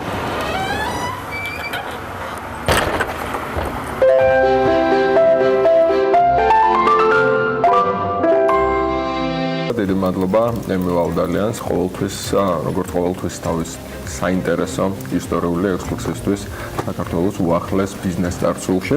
რაც შეეხება აწმყოს, მთელი კვირის განმავლობაში დოლარი სუსტად ასპარეზობდა, სანამ პარასკევს შეერთებული შტატების დასაქმების ანგარიშმა აჩვენა, რომ დაქირავება ჯანსაღად მიდიოდა და ხელფასებიც იზრდებოდა. რამაც თავის მხრივ ავტომატურად გაზარდა მოლოდინი, რომ ფედერალური სარეზერვო ბანკი წელს უფრო მალე გაზრდის რეფინანსირების განაკვეთს. შედეგად დოლარის ინდექსი, რომელიც ზომავს მის სიმყარეს 6 მთავარი ვალუტის შეწონილი ფასის მიმართ 9%-ზე ოდნავ მეტით გაიზარდა. თითოეულ ინდიკატორს რო დავუყვეთ, რამაც განაპირობა დოლარის გაძვირება, ეკონომიკურ ინდიკატორებს გულისხმობ, ამერიკის ეკონომიკამ გასულ თვეში 200,000 ახალი სამუშაო ადგილი შექმნა შრომის დეპარტამენტის ანგარიშით, ხოლო უმუშევრობის წილი 4,1%-მდე დავიდა, შემცირდა და 17 წლის მინიმუმზეა ეს მაჩვენებელი. საშუალო საათობრივი გამომუშავება ამერიკაში 0,3%-ით გაიზარდა წინა თვესთან, ანუ დეკემბერთან შედარებით იანვრის, ხოლო წინა წელთან, წინა წლის იანვართან დოლართან შედარებით თითქმის 3%-ით მაღლა. 2009 წლის მერე ასეთი ზრდა ამ მიმართულებით არ ყოფილა. ხელფასების ზრდის დაჩქარებულმა ტემპმა გააჩინა მოლოდინი, რომ ინფლაციის სამიზნე ნიშნული მალე მიიღწევა და ხაზი გაუსვა აუცილებლობას ფედერალურმა სარეზერვო ბანკმაც რეფინანსირების განაკვეთის ზრდის ტემპი დააჩქაროს. მოგეხსენებათ, მონეტარული პოლიტიკის გამკაცრების სიგნალი დოლარს ამყარებს, რადგან იზიდავს ინვესტორებს, ვისაც ვალუტის გარდაუვალ გაძვირებაზე ხელის მოთხოვა სურს. მით უმეტეს, რომ გასულ კვირას შტატების ცენტრალურმა ბანკმა განაკვეთი უცვლელი დატოვა, თუმცა განაცხადა, რომ მათი მოლოდინით ინფლაცია 2018-ში გაიზრდება. ეს კი თავის მხრივ ამყარებს მოლოდინს, რომ სესხის ფასიც გაიზრდება. წელს ფედს რეფინანსირების განაკვეთის 3-ჯერ გაზრდის გეგმა აქვს, მაგრამ პარასკევის ამ მცირე ზრდას პრინციპში შეგვიძლია ვთქვათ, რომ გარდატეხი მნიშვნელობა დოლარის ახლანდელი მდგომარეობისთვის არ ქონია. იანვრის თვეში დოლარი ჯამში 3%-ზე მეტით გაიაფთა იმ მოლოდინის გამო, რომ სოფლიოს სხვა ცენტრალურმა ბანკებმა ევროპის ცენტრალური ბანკის ჩათვლით შეიძლება უფრო სწრაფ ტემპში გაზარდონ განაკვეთი. რაც შეეხება ბოლო მონაცემებს სხვადასხვა სავალუტო წყვილებთან, ევროს ფასი 0.5%-მდე შემცირდა პარასკევს ხუთშაბათთან შედარებით და დოლარსა და 29 ცენტზე უნდა მეტი ღირს, დოლარი გაძლიერდა იენის მიმართაც, აქ უკვე 9%-ზე კარგამეტით, 0.79% და ახლა 1 დოლარი 100 იენი უფრო 1 დოლარი 100 იენა ღირს. გირვანქა სტერლინგი რამდენიმე დღის ყველაზე დაბალ ფასზე ჩამოვიდა, მას შემდეგ რაც პროცენტზე მაღალი მაჩვენებლით გაიაფთა. ახლა 1 გირვანქა სტერლინგი დოლარი და 51 ცენტი ღირს. მიმდინარე კვირის ეკონომიკური კალენდარი საკმაოდ მსუბუქია. მთავრობამ მუშაობა შეიძლება შეწყვიტოს და ეს სამშაბათს გაირკვევა წარმომადგენელთა პალატაში ხმის მიცემით. 8 თებერვალს საბოლოო ვადა ვალების ჭერის თაობაზე გადაწყვეტილების მისაღებად. ესაა ყველაზე სერიოზული ამბავი, რაც დოლარის თავს დატრიალდება ამ კვირაში. სხვა დიდი არაფერი, ცენტრალური ბანკის მაღალჩინოსანთა შეხვედრები თუ არ ჩავთვლით სხვა ქვეყნებში, ეს არის გაერთიანებულ სამეფოში, ავსტრალიაში და ახალ ზელანდიაში და ეს შესაბამისი ვალუტებიც ეს დოლარის ინდექსშია შესული, იმიტომ რომ 6 ყველაზე დიდი ბირჟების, ასე ვთქვათ, სავალუტო ბირჟების ქვეყნებია ეს. შოთა, ძალიან მოკლედ, მიუხედავად იმისა, რომ პარასკევს ვერ მოახერხეთ, ვერ ჩენდა, ვერც ეფრემ რომაშვილმა მოსვლა, წინა კვირიდან რაიმეს ხო არ განსაკუთრებულად ხო არ გამოყოფთი კრიპტოვალუტების ბაზრიდან, რაზეც შეიძლება და ვიცი რომ მიმდინარესაც სწრაფად იმას, მაგრამ ეს ვოლატილობა, რომელიც რეალურად ძლდება, პარასკევს რაც გვინდოდა გვეთქვა ამ ვოლატილობასთან დაკავშირებით, ესე იგი ტექნიკურ ცხრილზე დაიხატა ესეთი დახრილი სოლისებრი შეიპი. ხო, მრუდი. რაც იმას ნიშნავს, რომ ანუ ფასების მოძრაობის მგუდი ერთდღიან გრაფიკზე, რაც იმას ნიშნავს, რომ რაღაცა ფასების ტექნიკური ბილიკი იყო, რომელიც აი წვერი ემთხვეოდა დაახლოებით 8300 დოლარის ფასიდან 9000 რაღაცამდე. ნუ ეს იმას ნიშნავს, რომ ამ რუდიდან ამოვარდნა უწევდა ისე, რომ ან 8300 დოლარს ქვეშ უნდა დახურულიყო ფასი, ან უფრო ზევიდა 8300 დოლარს ქვეშ რო დახურულიყო, ამ დიდი ინსტიტუციური ინვესტორებს ხო ავტომატური ტრეიდინგის ბოტები აქვს და ვინაიდან ეს იყო ეგრეთ წოდებული supporting line, ანუ ასე ვთქვათ საყრდენი ხაზი ფასის ავტომატური ბრძანებებია მიცემული იმაზე, რომ დღე თუ დაიხურა სიტყვაზე 8300 დოლარზე ნაკლებად გაყიდეთ და ინსტიტუციური ინვესტორების გადაწყვეტილებას როგორც წესი მიყვება ხოლმე ვთქვათ დანარჩენები, იმიტომ რომ დიდი ლოტებით გაყიდვა გავლენას ახდენს ფასზე. ჯერ ამ სოლისებრი შეიფიდან არ გამოსულა ბიტკოინი და აი ფასიც თუ დავაკვირდებით, პარასკევის მერე ზუსტად როცა ეს უნდა გვეთქვა 8300 დოლარიდან, ესე იგი 10000 შუალედში ესე მოძრაობდა. უახლოეს დღეებში, ანუ ტექნიკური კორექცია თუ ბიტკოინს გამოვაკლებთ ალტკოინების ძირითად მასას, იანვარში პრინციპი შეგვიძლია ვთქვათ, რომ არ იყო ბიტკოინისთვის საუკეთესო თვე, მაგრამ ესე იგი ალტკოინების კაპიტალიზაცია ბაზრის გაიზარდა, უბრალოდ ბიტკოინის წილი შემცირდა ბაზარზე, რაც იმას ნიშნავს, რომ სხვა ვალუტები წამოვიდნენ წინ, სხვა ვალუტებში მეტი დააბანდეს და ბიტკოინს თუ გამოვაკლებთ და ისე შევხედავთ ამ გრაფიკზე ჩანს, რომ ესე იგი ეს სხვა ვალუტები განიცდიან ტექნიკურ კორექციას ძალიან ესეთი სტანდარტულ თარგზე რა, ეს ორთავიანის head and shoulders რასაც ეძახიან, ეს ორთავიანი გრაფიკი რო იხატება ხოლმე. ხო და მაგას ხო და ბირჟის ტრეიდერებში არ ეგეც სლენგია. ხო და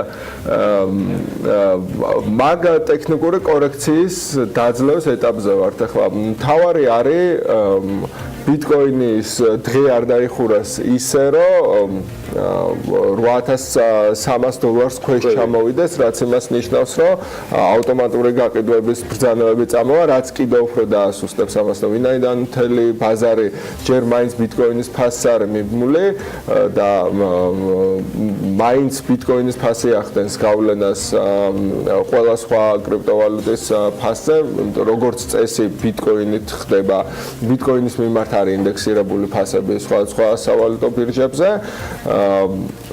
ბიტკოინის მოკლედ დასუსტება მთელ ბაზარს მაგრად დაარტყავს და არის ამის ალბათობა.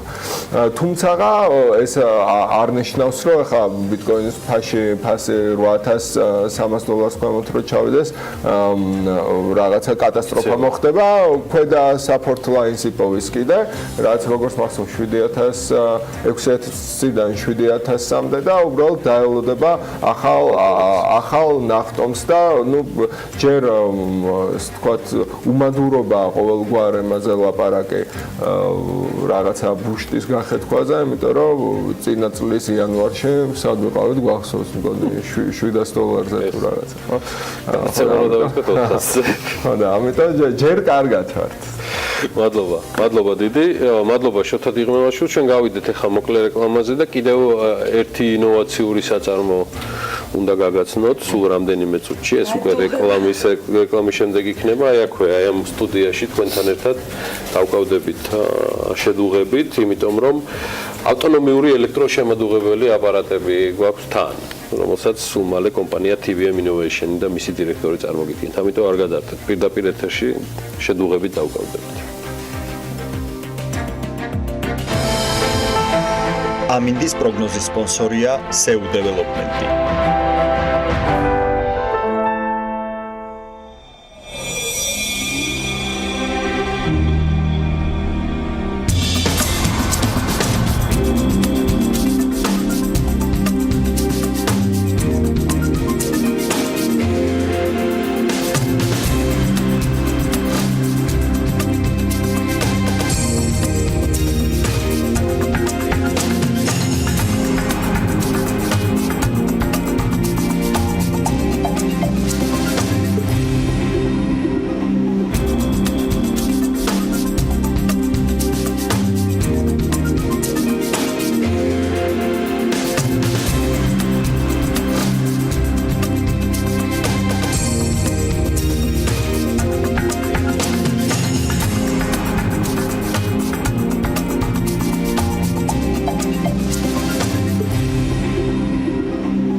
ამინდის პროგნოზის სპონსორია SEU Development-ი.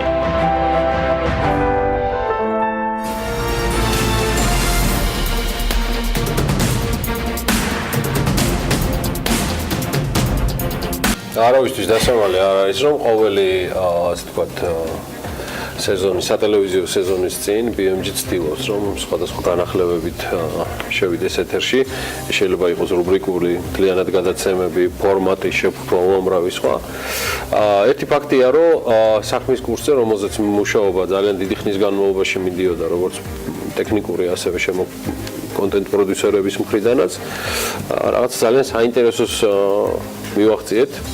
დაინახავდით და შეამჩნევდით, დარწმუნებული ვარ, რომ რამდენჯერმე ეთერში უწია დავით ჯალაღონიას დაждდომა და მარტო გაუძღვა, ასე ვთქვათ, საქმის კურსს. ეს ძირითადად მომდინარეობდა ფორს-მაჟორული სიტუაციებიდან, როცა და ყოველთვის რაღაცა ხდება.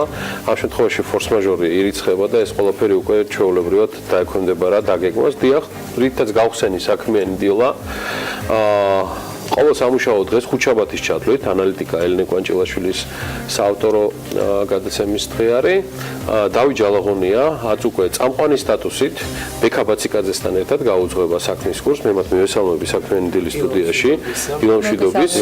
მიხარია რომ ხართ ჩვენთან ერთად და ასევე დავაანონსე, რომ ბექა უკვე პერიოდულად შეგვეხიდება თავის საყვარელ საქმიან დილაში, როდის ვიქნები, როდის დავბრუნდები საქმიან დილაში. ეს მუდმივი მისი თემები. უადგილო და ბანალურია ჩემი მხრიდან დათოზე ახლა კითხვა, როგორ გზნობ თავს ამ თემაში, იმიტომ რომ შესავლიდან გამომდინარე, აქ მხოლოდ სტაჟზე შეიძლება იყოს საუბარი, მაგრამ მე ძალიან მომწონს ეს ახალი სატელევიზიო წყვილი და თქვენ რა სიტყვით ამ თემაზე. ჩვენ ვიტყვით, რომ მე მგონი უფრო დინამიური იქნება ეთერი, ასე ვფიქრობ მე, ყოველ შემთხვევაში, რადგან ბოლოს ორნი ერთად შევეცდებით, შევუტიოთ რესპონდენტს. აგულიერის თავის არ იყო, ორი ერთზე. მე თვითონ რესპონდენტებს არ დააფრთხობთ, ისე არ გააგრძელებთ. დასაფრთხობად არ ვართ. მეც ახლა მოსული ბექაზე. ხო, პრინციპში ძალიან საინტერესო ეთერის მოლოდინში ვარ და მე ყოველთვის გამომდინარე იქიდან რომ როდესაც BMG-ში ჩემი ასე ვთქვათ საქმიანი ურთიერთობები იწყებოდა საქმიან დილაშიც მაშინ სამნი ვიყავ. მე ყოველთვის მირჩენია რომ ვიყო ვინმესთან ერთად, მით უმეტეს დათოსთან ერთად, რომ ადამიანი რომელიც ძალიან დიდი ხანი იყო რეპორტიორია და ბევრი თემის ასე ვთქვათ მაჯის თემაზე და გულის თემაზე აქვს ყური ასე ვთქვათ. და შესაბამისად ჩემს უფრო კომფორტულია ჩემს კოლეგებთან ერთად მუშაობა საეთერო ფორმატშიც, მათ შორის პირდაპირ ეთერში, მათ შორის გადაცემის ფორმატშიც და ძალიან საინტერესო ეთერს ველოდები. პრინციპში დინამიურობასაც ასე ვთქვათ ეს ყველაფერი ზენს რადგან ბექასიმედი ამ თავისი გამოცდილების გამო, იმიტომ რომ მე სულ როგორც აღნიშნე 3-4 ჯერ მომიწია გადაცემის ესე მთელი საათი. მთელი ეთერის გაძივა. ხო, ამიტომ ამ ხრივ სრულიად ბექას ვენდობი რომ ხო, პრინციპში რაღაცებს ერთად ეს შევაგროვით მე და დათო და საინტერესო ეთერი უნდა გამოვიდეს ერთმანეთის კაი ფაზლი დადგება, მე დარწმუნებული ვარ ამ ყველაფრიდან გამომდინარე. სხვა შორის კიდე ერთ თემას მინდა გამოვეხმაურო, რომ მას შემდეგ რაც გახმაურდა იანვრის დასაწყისში, რომ BMG-ს გუნდმა დაემატა კიდევ 4 მართლა გამორჩეული პროფესიონალი და ჩვენი გუნდის წევრი, საუბარია მაია ბიწაძეზე, საუბარია მეგი კავთუაშვილზე, თამუნა დემეტრაშვილზე და მარი როჭიკაშვილზე. სოციალურ ქსელში წამოვიდა ალია ქუთი, რომ რა არის, რა დღეში ხარ, ბიჭებსო, არსცემო, პატივსო და რაღაცა ხარ აიცოდნენ, რომ ერთი თვე მაცადეთ, არც კი არასრული და რა ჩანაფიქრი იყო. მე უწუწუნებ, რომ გენდერული დისბალანსი ახლა საქმიან დილაში. მათ კიდე არიციან ჩვენი სხვა გეგმები. BMG-ს ბიჭების და ისეთ ამბებს დავატრიალე. ხო, ისე როგორ შემოატრიალე, ხო გიორგი? ხო, ესე და საქმიანი დილიდან ხა იქ იყო სერიული გენდერული დისბალანსი, მარტო მე ვიყავ ფაქტიურად იქ და არჩენდა ჟურნალისტები, რეპორტიორი გინდა, წამყვანი გინდა ფაქტიურად. ეხლა კიდე ფრონტზე ფაქტიურად წამყვანი საინფორმაციო გამოშვების, რომელიც რეალურად აბსოლუტურად თავიდან ბოლომდე ნიუსურ რეჟიმში მუშაობს, თუ საღამოს ცალკეულ თემებს არ ჩავთვლით შემკვრელს, ფაქტიურად ხართ თქვენ. და მე დარწმუნებული ვარ, რომ სატელევიზიო წყვილი შედგება. ოკეი, მოკლედ დღევანდელი ეთერის შესახებ დათო.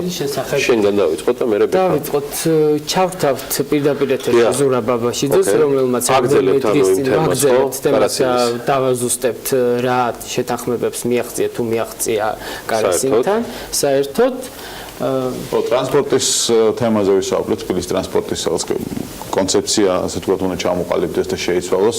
მაია ბითაძე იქნება სავარაუდოდ.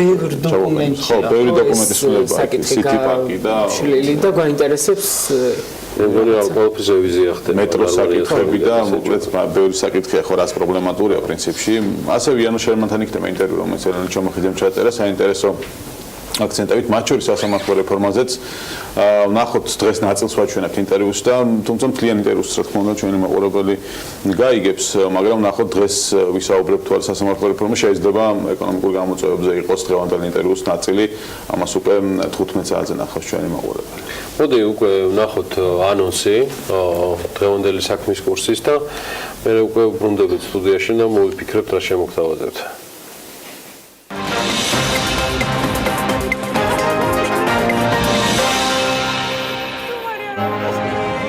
სასამართლო რეფორმა, სავაჭრო ურთიერთობები და ქართული პროდუქტის საექსპორტო პოტენციალი ევროკავშირში. იანო შერმანი საქართველოს მიღწევებსა და გამოწვევებზე საქმის კურსის ეთერში.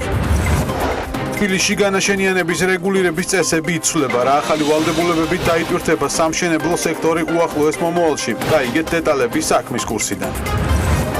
აბაშიძე კარასინის მორიგი შეხვედრის დეტალები, მოაწერს თუ არა ხელს კრემლი რუსეთს საქართველოს შორის ტვირთბრუნის მონიტორინგისთვის შვეიცარიელი მონიტორების დაშვებას. საქმის კურსის კითხვებს ზურაბ აბაშიძე პასუხობს. მთავარი ეკონომიკური და ბიზნეს მოვლენების საქმის კურსში ზუსტად 15 საათზე TV პირველზე ბექა ბაციკაძე და დავით ჯალაღონია ჩაგაყენებთ.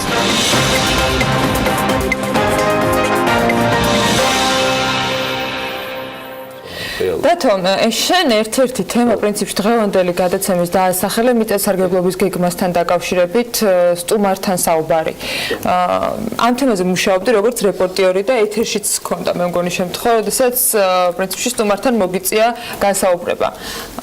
განახლება მოხდა, ახლიდან გადახედვა მოხდა იმ ინფორმაციით, რასაც დღეს ფლობ. რა არის მთავარი შეკითხვები, რომელიც შენ გიჩნდება და გაქვს თუ არა მათ შენც მე მაგათაც მიჩნდება კითხვა, რატომ გახდა საჭირო საერთოდ რომ თავიდან ბოლომდე შემოწმებულიყო გეგმა, რომელიც დავით ნარმანიას დროს პრაქტიკულად ბოლოში გავიდა.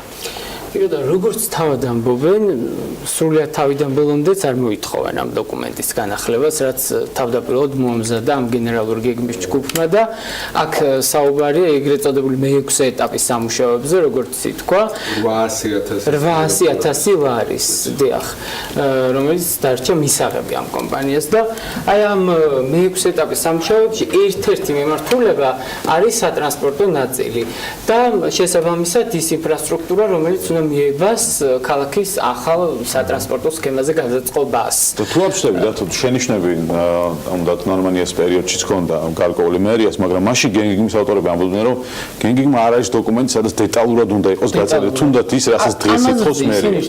მაგრამ 45 დღე მაინც აიღეს, რომ რაღაცა შენიშვნები მაინც გაასწორონ. კი, და ერთ-ერთი საინტერესო არის ის, რომ ანუ ვინც იყო კონკურენტი ამ გენგიგმის ისინი ამოწმებენ, ეხლა ისინი არიან ჟიური, ანუ კონკურენტები ამბობენ ეს გენგეგმა კარგია თუ არა და ეკითხებიან ამ შესწორებებს. ამ შესწორებებს ჩავხედე კიდეც და ტერმინებზე იყო კითხვები. აი ეს რას ნიშნავს? აი ეს და აი Google-ით რომ მოაგვარებ. ანუ მე პირადად შთაბეჭდილება შემექმნა, რომ უბრალოდ რაღაცაზე წამოკიდება უნდა. გარდა ამისა, იცით რა არის, რომ რადგანაც პრეტენზია, ასე ვთქვათ, აქვთ გენერალურ გეგმის ჯგუფთან, მერიას, არის კითხვაც ასეთი, იმიტომ რომ ეს დოკუმენტი შეაფასა თავის დროზე არქიტექტურის სამსახურმა, საჯარო განხილვები იყო, მაშინ ყველა მოვისმინეთ განცხადებები, რაც კეთდებოდა შემადგენლობა პრაქტიკულად ყველას მოეწონა ოპოზიციანა ეს დოკუმენტი და საბოლოოდ ეს ხალხი ისე მუშაობს ამ არქიტექტურის სამსახურში და ანუ საინტერესოა მათთვის მათ რა პასუხი მოსთხოვა ჩვენმა ქალაქის ხელმძღვანელობამ, იმიტომ რომ მოიწონეს. დარწმუნებულად დღეს იქნება ერთ-ერთი 2 მილიონი არის დახარჯული. ანუ ის ეტაპები რაც ჩავლილია, იყო 2 მილიონის ღირებულების, ახლა დარჩა 800,000 ღირებულების ვთქვათ სამუშაო შესასრულებელი და როგორც ვიცი, ბოდიში რომ გავწყვეტინებთ, ამ ჩაბარების შემდეგ კიდევ ხელახლა დაიწყება საჯარო განხილვების პროცესი.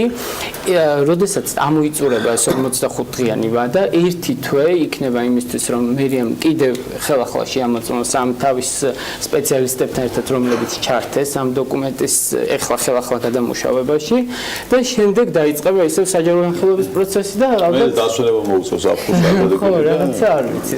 მე საბოლოო ჯამში მეშინია ის სიტუაცია არ მივიღოთ, სადაც 3 მილიონი ერთხელ უკვე გავისროლეთ და მე არ ვიცი რაღაცა უაზრო, ვთქვათ, წენების არ ვიცი ყოფილი კონკურენტები მაინც ესე კლაუზნი ხალხი ავჭალებს რაღაც პირადი წენების ან ამბიციის გამო რომ სიტყვაზე შენი სახელი ეწეროს ამ გენგების პროექტზე ისე არ გამოვიდეს რომ 3 მილიონი მეორე თქონდეს ქალაქს გადასახდელი კიდე ესეთი ბევრი რაღაც შემოვიდა აი გახსოვთ სისტრასთან რო კონტრაქტი გაფორმდა და რაღაცა კვლევები იყო სატრანსპორტო კუთხით და რაღაც შეთავაზებებიც ჰქონდათ მათ დევს ახლა ასე სატრანსპორტო კუთხით ბევრი იყო იმდენი იყო რომ აღარც მახსოვს შენ ბექა შენ ამ გადმოსახედიდან და იმ ინფორმაციიდან შენგანაც მაინტერესებს შოთა ხედავ თუ რა პერსპექტივას რომ დოკუმენტი რომელზეც ამდენი ფულია დახარჯული და ამდენი ეტაპი გაიარა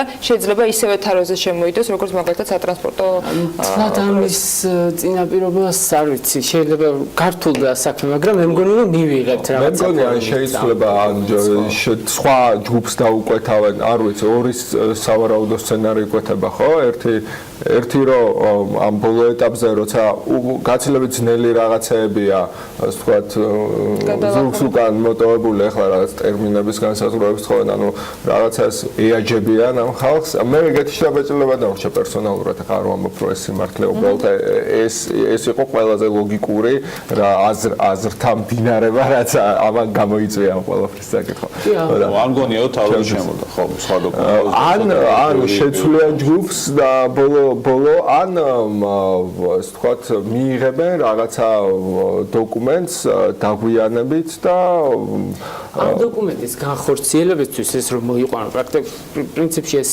სტრუქტურული ცვლილება რაც არის მერიაში ერთ-ერთი რომ ურბანული სამსახური გამოიყო და ასე შემდეგ არის ერთ-ერთი მიზანიც რომ ამ ურბანულმა სამსახურმა ხოთჭერ სიკაცი გეგმება განახლება კადრების ალბათ აღარ ყოფნით არ ვიცი მე საჭირო კადრები იმისთვის რომ წაიკითხონ ან გადამუშავდეს მასალა რაც მიაწოდა იმ ჯგუფმა 1500 გვერდიანი კვლევა უნდა დაგვაუწოთ ძალიან რთულია ამის დაწერაც და გადამუშავება წაკითხვას კიდე ძალიან დიდი დრო უნდა რა თქმა უნდა და ის სწორედ ამიტომ ვფიქრობ რომ თუ ეს სტრუქტურული რეფორმაც გვაქვს მიმდინარე ეტაპზე და ეს ურბანული სამსახურიც უნდა გამოიყოს ესე იგი უსადარი და ანუ მე შემიძლია გავიხსენო აი ჩემი სფერო წიგნების ფრანკფურტისთვის რომ ვემზადებოდი და ახლობით იგივე მოხდა რომ 8 თვე იყო დარჩენილი კამდე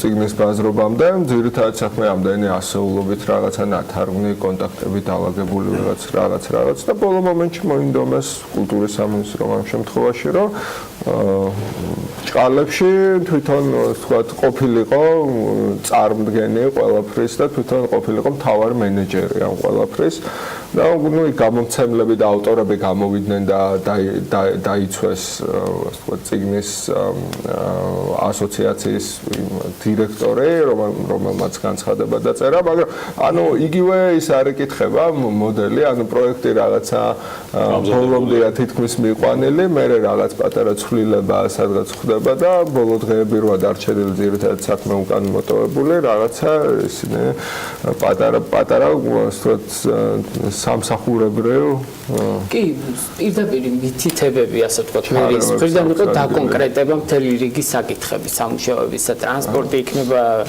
ელემენტარული პარკები სხვა შორის მითითებული ჰქონდა აი ბევრი მიმართულებით მონიშნული გენერალური გეგმის ჯგუფს მაგალითად აქადაა გააკეთე პარკი აქადაა გახსენი მტკვრის ჯებირი აქადაა მოაწყე ასე შემდეგ ანუ ბევრი კონკრეტული გადაწყვეტები შესთავაზა ისეთებიც რომელიც შეეძლო მერიას ყოველგვარი ამ გენერალური გეგმების გარეშეც განეხორციელება და მან ერთ კონცეპტუალური პრობლემა ხო არ არის რამდენადაც მახსოვს ერთადერთი სადაო საკითხი კონცეპტუალურ დონეზე თუ აი რაღაც ტერმინების დაზუსტებაზე არ დავწრობანდებით იყო მეტრო უნდა გადიოდეს ქალაქში თუ შემოვლით და ერთი თემაც რაზეც ჩვენ საუბრობთ ვისაუბრებთ დღეს ჩვენს აბა მეთერში რა პოზიციებია მე ვფიქრობ რომ ამ ცენტრალური ნაწილიდან სამგზავრო და ზოგადად ამ სისტემის გადატანა მაინც ადრე თუ გვიან მოგვიწევს შემოვლით რკინი გზა მე ისე ვფიქრობ, რომ ადრე თუ მე საინტერესო ეთერი გვექნება დღეს საქმის კურსში და დარწმუნებული ვარ, რომ დუეტი, რომელიც დღეს იქნება პირველად წარდგენილი მაყურებლის წინაშე ზუსტად 15 საათზე არაჩვეულებრივ ეთერში შემოგთავაზებს და არა მხოლოდ დღეს 3-დან დაელოდეთ ბექა ბაციკაძეს და დავით ჯალაღონია ზუსტად 3-ზე საქმის კურსის ეთერში TV პირველზე BMG-ის გადაცემების ციკლით საღამოს ერთ-ერთი მათგანი შეგიჭამებთ, ასევე საინტერესო იქნება ბიზნეს და ეკონომიკის სიახლეების შეჯამება და რეპორტერებასაც არ მოეშვება დარწმუნებული ვარ და მის სიუჟეტებს და რეპორტაჟებსაც აუცილებლად დაადოთ. BMG-ი გააგრძელებს. სანამ დაიძინებთ ბექან მოგეყვებით, რომ გაიღვიძეთ ბექა დაგხვდებათ შუა დღესაც რა თქმა უნდა. გადასვლა 10 საათი და შეგაკეთეთ. მოკლედ ესეთი ამბებია BMG-ში კიდევ რამდენიმე საკმაოდ საინტერესო პროექტზე ვმუშაობ. ძალიან კარგი შემატება გვაქვს კიდე მიღმა ჩემს მიერ ჩამოთვლილი რეპორტერებისა, რომლებიც BMG-ის გუნდში მოუერთდნენ. და ის ყველაფერი იქნება წარდგენილი რუბრიკების სახით, ამას ალბათ უკვე კვირის ბოლოსკენ გაგაცნობთ. ყველა წარმატებულ კვირაულს გისურვებთ. წარმატებები BMG-ის გუნდს, დათუნას და ბექას, მიუხედავად იმისა, რომ აქ განსაკუთრებული არაფერი არ არის, მხოლოდ ფორმატიდან გამომდინარე და მე ძალიან მოხარული ვარ ამ სრულად ახალი სატელევიზიო წყვილისა. კარგი, შევხვდებით ხვალ დილის 8 საათზე. დროებით.